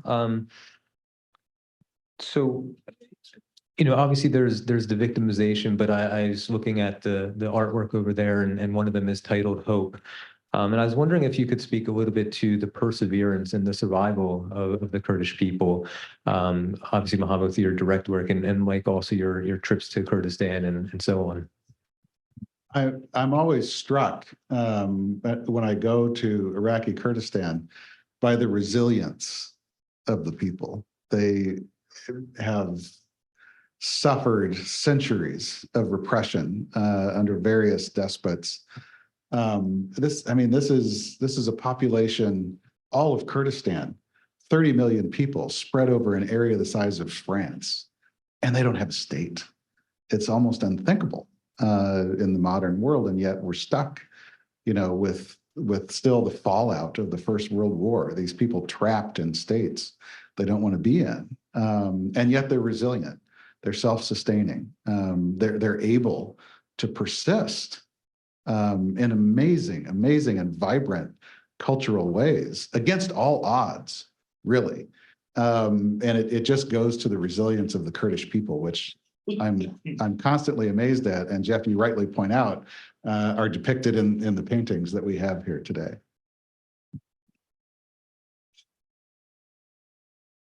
Really, I have nothing to add, but just something comes to my mind. I remember 1991. We were running away from our city to the mountains. I was with Julie Flint. Julie Flint, she's a very famous British journalist. She was covering the exodus of Kurdistan and the Kurds at that time. We went up on the mountains, it's so full of snow, no food. At that day, I remember we've lost 212 bodies.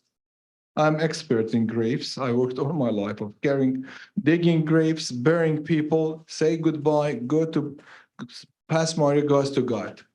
I was doing that job. After that, I met me and Jolie Flint. We were running on the top of the mountains. We've met someone who was, I still remember his name. I have a picture of him. His name is Sabah Jazrawi. Sabah Jazrawi, he was painting inside his small, not tent, really. I don't know how he make it. He was painting a picture of that portrait in front of him. It has brush and colors and things like that. I think the majority of the Kurds, mainly from Zakhwa, they know who is Sabah Jazrawi. And he was painting and he has a small glass of arak in front of him. We went up from the mountains. I've told Julie, before we were 680, I've told her, Julie, we have hope. Such nation will never, ever end. No matter what they do against us, we are going to exist and we are going to end up with a better life, no matter what our enemy is going to do against us. Seriously. Nation in that area to come out with the brush and painting and doing that, and you have a small glass of arak in front of him. I think it is a good sample that no matter what's happening against the Kurds, we are always, because we are dreaming big, we are sure we are going to be big no matter what they do against us. But we hope today before tomorrow. Okay? And it will depend on the unity of Kurds. As the majority of you Kurds in the United States, I think this is your role now to come back and advocate for you Kurds again. The game is not over. The game is going just started again. Our role here in Washington to work at one group, to work everywhere with the Kurdish community, with our American friends. The game is not over. I think the game started again. Please do, before it becomes too late. Okay? Thank you both. And we can open it up now. There is a microphone over there. If you want to start a queue, we can. Go there. In order for the online to pick it up, it needs to be into the microphone. Yeah, but I can pass my mic if that. Thank you all for your presentation. Thank you, Mike, for your work on and highlighting what happened to our Kurdish brothers and sisters. And thank you also for mentioning what's happening to the Palestinians in Gaza today. And thank you, Mohammed, for your presentation. I have a question for you, Mike, quickly. Why do you think, since what was committed in Iraq, Halabja, and other Anfal and other places, which was considered a crime against humanity, how come that, and since you both mentioned that the justice system in Iraq is not good enough to really, not only to punish, but to bring, compensation to those who were victims. How come that wasn't taken to the International Court of Justice? And yeah, go ahead. No, go ahead. No, the other question for Mohammed, you mentioned that since you follow the social media, I do too. My company, actually, we have a whole section for that. You mentioned that you have noticed that in Iraq, since 2004 or 5 now, in other words, after Saddam, there's a lot of anger, you said, a lot of hate towards the Kurds in Baghdad and elsewhere in Iraq. Why do you think is that? Especially that in 2003, those who came to rule Iraq, brought by the Americans, were the biggest alliance was between the Shiites and the Kurds, because they were, allies before that. So why do you think this is happening? Sorry for my long question. No. I'll answer the first part, and then Mohammed can chime in on the second part. I think the real reason that a case has not been brought yet is because the KRG hasn't asked for it. I mean, for the past 20 years, the KRG has been trying to work out itself with Erbil and Baghdad are trying to work out how they're going to exist within the framework of this country. And you've had personality disputes, between. I mean, in 2004, when they caught Saddam. Right. How come we, the Americans, or the Iraq, why wasn't he sent to a real court? Oh, to The Hague. Yeah. Yeah. Well, okay. So that's a different question. That's a different question. Yeah, I think the way I conceived of your first question is that the KRG isn't ready to bring it. I think 20 years later now, since Saddam is gone, the KRG can finally look around and say, look, we've been waiting for 20 years and you still have not done anything. So now it's time. But in 2004, that 2003 to 2005 period, that transitional period where Bremer, was on the ground in his famous boots, he was what was happening. They were trying to accommodate the creation of a new state that they could then hand sovereignty to. That was the famous, goal. And it was clear that the government of that new state was going to be a Shiite government. It was also clear that the first trial that was going to happen before the IHT was the Shiite case, that those were linked. The Kurds were really cut out of a lot of that. And so at the time, I think that the U.S. pushed the IHT because the U.S. did not want an international tribunal to get its hands on this case. Number one, there wasn't one that could have jurisdiction. So, at the time, you only had a couple of ad hoc tribunals in The Hague, one for Rwanda, one for Yugoslavia. They hadn't set up new ones yet for Sierra Leone and Cambodia. And so the U.S. really didn't want an international tribunal that might conceivably not only have jurisdiction over what Saddam's forces did in Iraq, but also jurisdiction over what American forces did in Iraq. We don't really want accountability coming back to us. And I've got myriad examples to demonstrate to you why we don't want that. The most recent of which is our opposition to a new international tribunal for aggression to prosecute Russia for invading Ukraine. Why do we not want to see a new international tribunal in The Hague to prosecute aggression? Guess. Yeah, we don't want to be brought before it. So we're advocating for just like we did in Iraq, we're advocating for an internationalized domestic court within Ukraine to prosecute Russia for aggression, just like we advocated for a domestic court within Iraq that was internationalized to prosecute Saddam. Now, the difference on aggression is Vladimir Putin would have sovereign immunity. So we would have to, forego going after him. But the impulses are still there. You see the parallels? There are a lot of reasons for that. First of all, Iraq was not part of Rome Agreement. It was not automatically you can take the case in Iraq today. Second, Americans were reluctant and they were not able to come out with a Security Council resolution to establish a special court for Iraq. Third, we were totally against the idea of international court at that time, Kurds and Shia.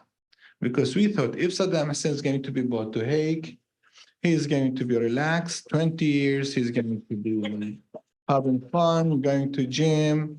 We were fast to hang him and get rid of him. Fourth, which is, I would like to add what Mike mentioned, American was scared of taking him to international courts because France, Russia, China, they are going to get advantage of it. And there was a lot of secrets it might be he's going to reveal it. It's going to hurt Washington here. This is another fact. We have to be very objective on that. What happened between Kurds and Shia? Look, a lot of people, they talk about agreement between Kurds and Shia. They were allies before. I was part of Iraqi opposition since 1991 until 2003. I've never, ever seen a strategic partnership between. It was each one of us, we were, we obliged to stay together. We were oppositions, but we have totally two different point of views. Some of us we have looking forward, the other group are looking backwards. It was a contradictory. After 2003, corruption involved, personal disputes, and the succeed of Kurdistan. We've paid for our success. Some Arab Shia and Sunni, they cannot stand Erbil to be like their Kaaba for fun. They think that Kurds should be servant, bodyguard, drivers, poor guy in Baghdad, okay? They cannot stand that idea. This is fact, and we have to accept this reality. This is why a lot of things happened. And more you get to power, more you are going to forget your friends. We have a lot of examples of that. The majority of prime ministers in Iraq, they were, one of them, we carried him, we bought the cars for him to take him from Erbil to Baghdad. He had no bodyguards. Other one, we were paying him salaries $700 per month as the worst editor in one of our newspapers. Then he became prime minister and he betrayed us. And on top of that, we don't know how to deal with peoples who are too emotional as a Kurdish politicians. I totally agree with that, and I can reveal it anywhere I go. We are worse, we trust liars a lot. This is our fact, our nature, really. Why don't we take the next two and then we'll answer those, and then we'll take the last two as we begin to wind down. Thank you so much for your comments. I'm following up on the point about U.S. dealing with various authoritarian regimes in the region, despite the real politic necessity of and inevitability of dealing with these actors. U.S. has and shown it has a great amount of leverage in terms of mechanisms of pressure, which it has not shied away from exercising when necessarily. Why hasn't there been done more to encourage U.S. to exercise those instruments in order to create a more integrated Middle East, as some of the bipartisan efforts in various administrations have aspired to do? And second, in terms of soft power influence, is there a path for the U.S. and the international community to use soft power mechanisms to fight some of these social instincts that lead to sectarianism or war crimes and the genocides? Thank you so much. Sure. I got a comment followed by a question to Dr. Ehsan. Dr. Hassan, I think you mentioned that you prefer a dictatorship over chaos and what's going on in Iraq.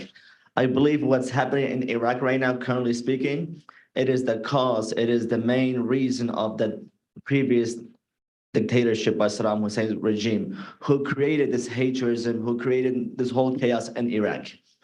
And also, my name is Sabir Sindi. Me and my family are victims of Anfal campaign. My dad was a commander Peshmerga in 1988. My dad, along with his 12 other Peshmergas, were killed by mustard gas on August 25 of 1988. I remember I was 3 at that time. Hardly, it's like a dream for me. I remember right after that, the Iraqi regime, they came and took over the villages, took over the whole city. They captured us, me and my family, threw us in these trucks and took us straight to Baharka area. My question to you, Dr. Hassan, since you were one of the investigators of the mass grave genocides, my dad and his 12 Peshmergas were murdered by chemical gas in the village of Tika in Zakho area. Were there ever efforts made by you or I should say the committee? Were their body ever investigated or researched? Because until this day, we don't have the bodies of those 13 Peshmergas. I never saw my dad's body. Until this day, we're still looking. I remember in early 90s, we created this committee to go and look. We didn't find their whereabouts anywhere. So my question to you was there any efforts by you or the committee to look in the Zakho area? Thank you. Thank you. We start with the first question. Well, I mean, the answer to the first question is a short one. Right over my shoulder is a quote from Dwight Eisenhower. Ever since Eisenhower took out Mossadegh in Iran in the 1950s, the US presidents have been fantastically unsuccessful in bringing order to the Middle East. And I don't expect that the current or next presidents are going to do a much better job. The recipe in the Middle East is one that is just not amenable to an overarching grand plan. You have to deal with it piece by piece, which is very difficult, unfortunately. I would like to add something else to his comment, because the area named Middle East, that's the source God himself. He brought all the prophets from that area, and he never managed to bring peace and stability to it. How an American can do that? Mr. Sindhi, with all my respects, really, I totally sympathize with you and I understand your, where is he? Okay, so sorry. We did our best to look at for the old victims' bodies in the south and central of Iraq. Believe me, we worked so hard you cannot imagine. One time I was away 6 months, living in the middle of desert with brothers and 2 cousins and friends, looking around all over the country. It's one of the hardest job to do to search for mass graves. And when you want to do it properly, each body needs 16 hours. Each body needs 16 hours to prepare the case for the court. And at that time, I was the only expert in Iraq, no one else, because I've been trained in Bosnia and Herzegovina for that, no one else. We did all what we can. But this is very hard job. And now Iraqi government, they came out with a law. In 2006, we in KRG, we don't have the right to dig any grave in the central of South without their approval or without their partnership with us. This is why I think it's not on the top of priority when I was in the government. The situation gets worse. And in addition to that, I would like to reveal it to you. One time I picked up 400 bodies from the center and south to Iraq. They were stored in a morgue in Najaf. They burned the morgue itself. Okay, imagine.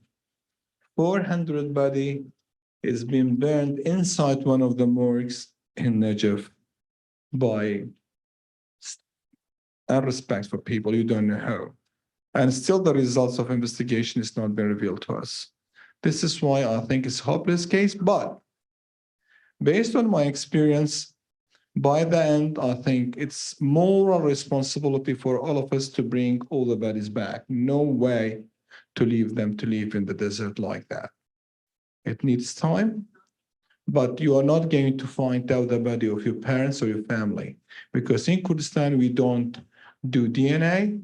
We think all of them are our brothers, all of them are your sisters and your brothers and our fathers. This is our mentality and our policy in KRG. Really, thank you.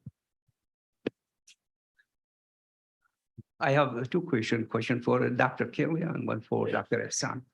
Dr. Kelly, as we know, the private companies in the foreign countries, 4,500 tons of precursor for the master gas, nerve gas, VX. Poland have 2,500. We have India, even Egypt. So the foreign countries, they know by heart what this material going and whom we are dealing with. They were dealing with the army officers of the, without al-Harbi in Arabic it's called. So those are war criminals of the army officers they're treating with them. So the host country, the foreign country, they know very well what they are doing with this precursor, what the chemicals going to Iraq. So what we know, you mentioned about Germany, we thought that because this company immediately they closed, they changed their names, all right? And what we knew at that time, they said the country, they said, oh, we are not aware of it, or the company is no more existing. Do we have a case now? You mentioned just now to open the case. The other thing is for Iraqi government, with such humongous revenue, and we still have in Halabja, the people who survive, many, the disease, the cancer rate quite increased. The expensive diseases like COPD quite increased. We saw all these people suffering, and the treatment for them is very expensive. What shall people of Halabja should do to bring the attention of the Iraqi government to do? They can sue them through the courts of Iraq, or from outside, their lawyer can help out. So this is the question, and it is unfair. That's the question for you, and then I go a question for Dr. Hassan if I have time. Can I say it now? Dr. Hassan, I can say the question for you. You mentioned very well those points are quite amazing. But did you forget or you just missed it? The prices we could pay, the things that our good relation with the United States, with the American.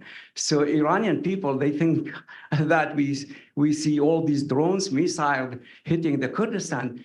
I think they are very much because of that good relation with America. And we Kurdish people, I've never been with destruction of Iran, absolutely not. Because we have 12 million of Kurds in Iran.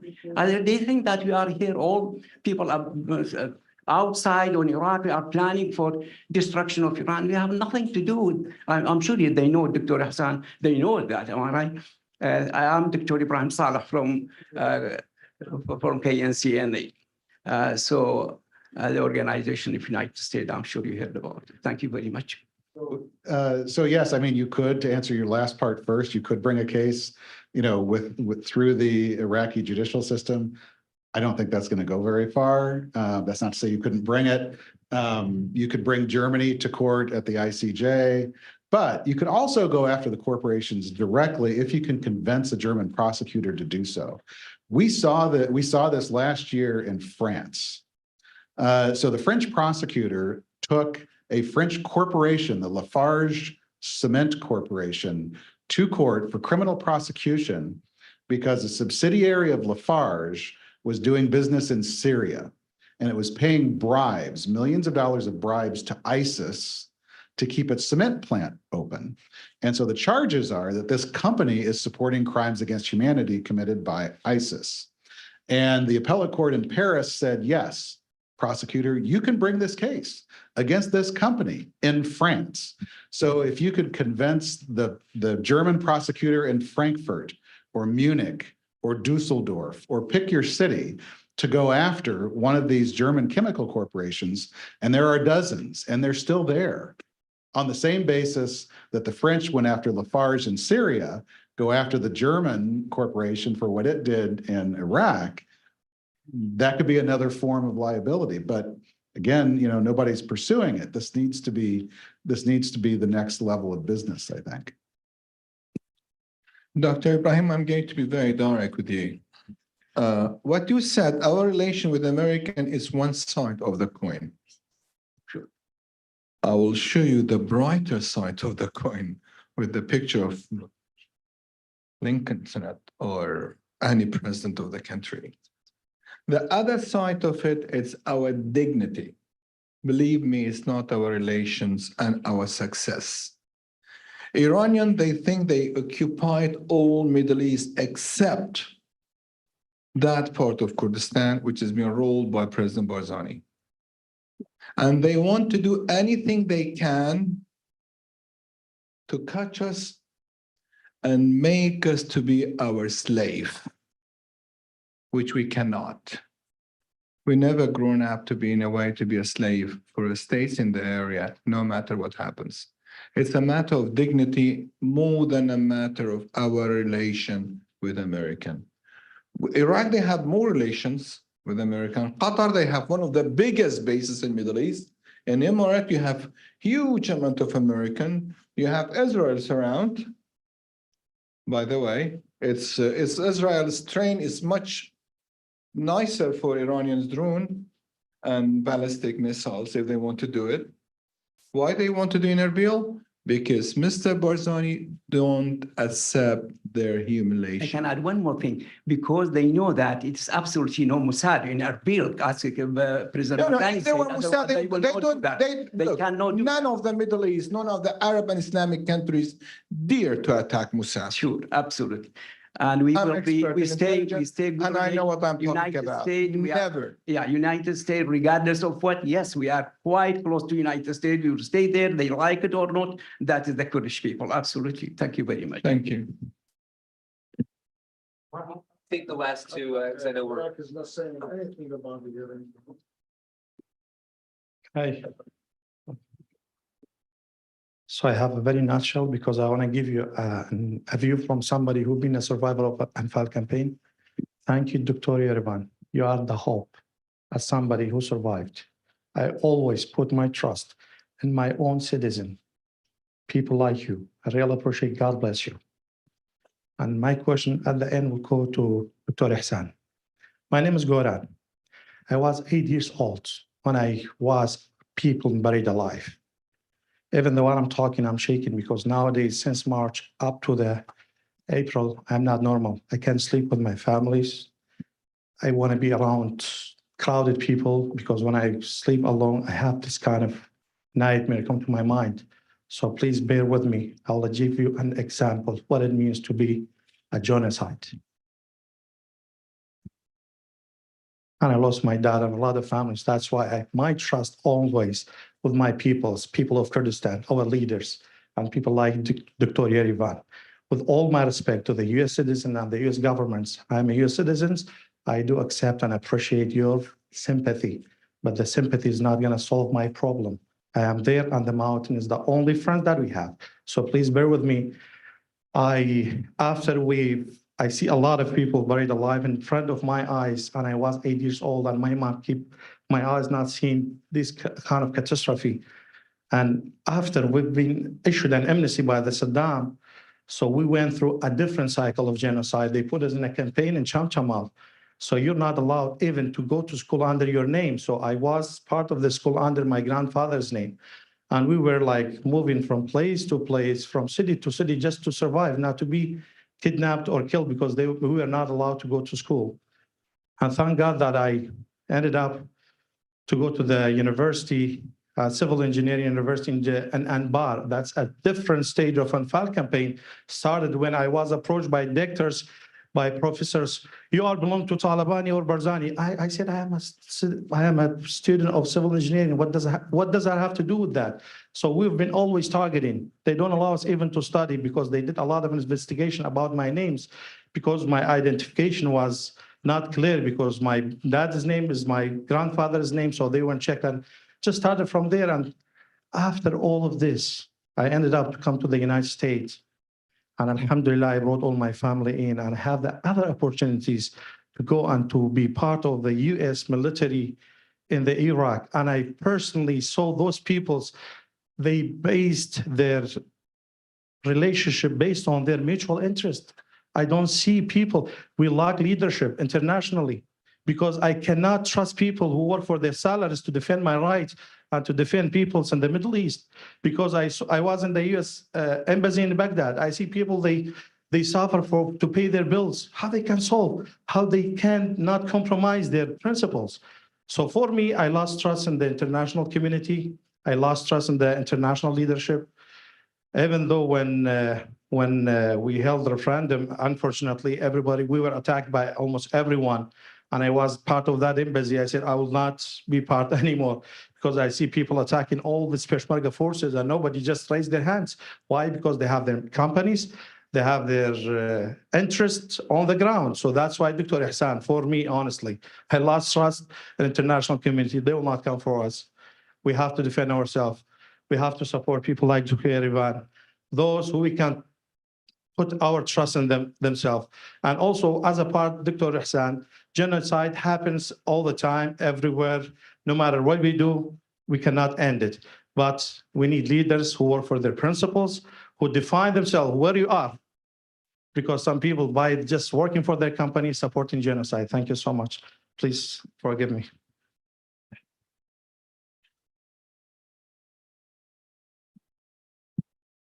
Bring it down.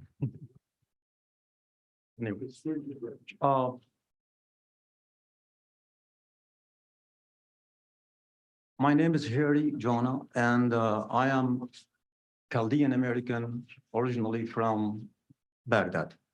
I taught political science and international relations at the American University in Suleimania, 2011-2012. My question is maybe a little bit not situated, but excuse me for it.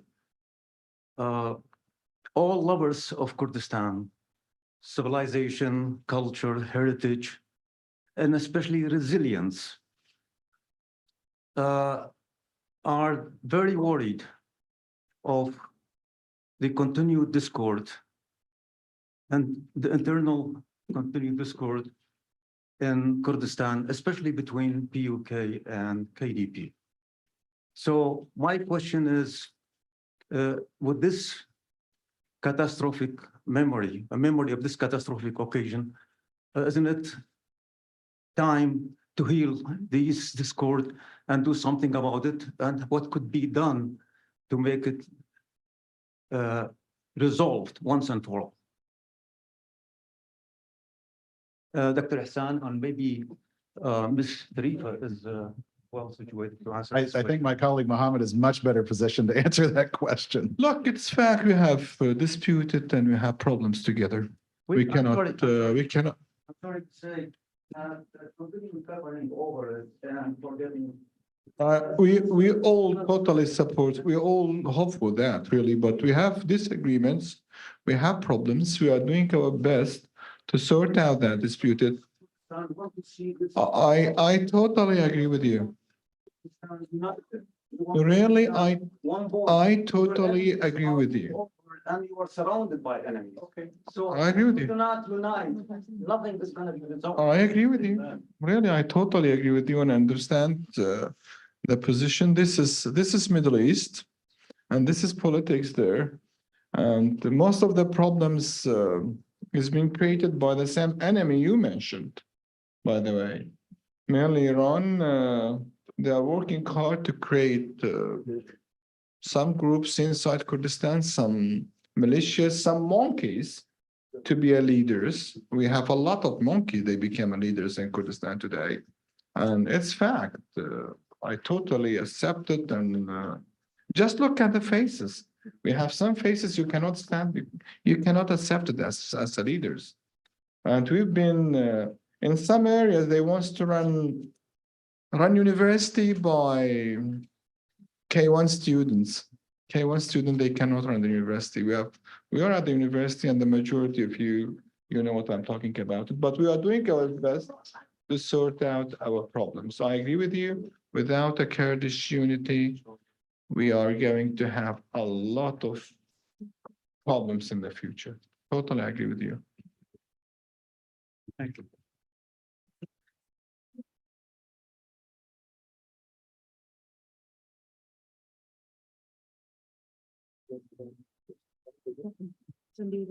Okay, thank you very, very much for the remarkable panel, shedding light on some aspects of accountability and justice. I do think it's really important in this kind of solemn occasions. The best we can do is not to mix politics with this kind of genocide, because we are going to lose people. We are going to lose friends. We are going to antagonize people. So indeed, the reason we are holding this kind of commemoration is to raise awareness about what happened to us, but also serve as a reminder and also serve as a lesson, and also hopefully teach us, especially the new generation, ways and methods that such atrocities are not going to happen in the future. I want to extend my sincere gratitude to our esteemed speakers, our attentive audience, for their participation, and also for all the great journalists and also news agencies that came to cover the 36th anniversary of the Halabja commemoration here at SIS. As deeply as I'm involved in this event and also the commemoration, my commitment goes beyond just the mere participation. I'm really driven by a profound desire to ensure that the University of Halabja remains not just a tribute to the victims, but also the stark reminder of the pearls of othering people, failing to recognize their humanity.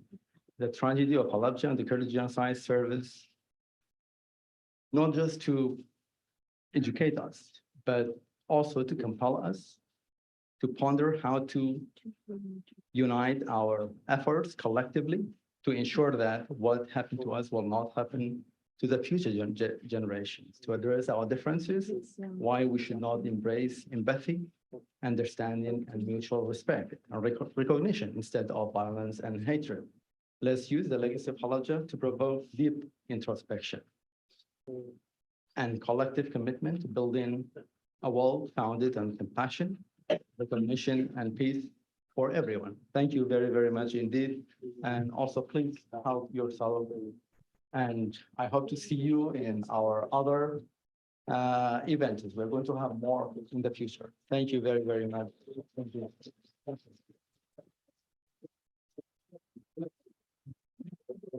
I saw a new that you have this is the first concert.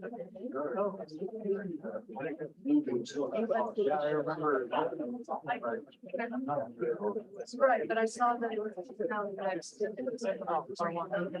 question.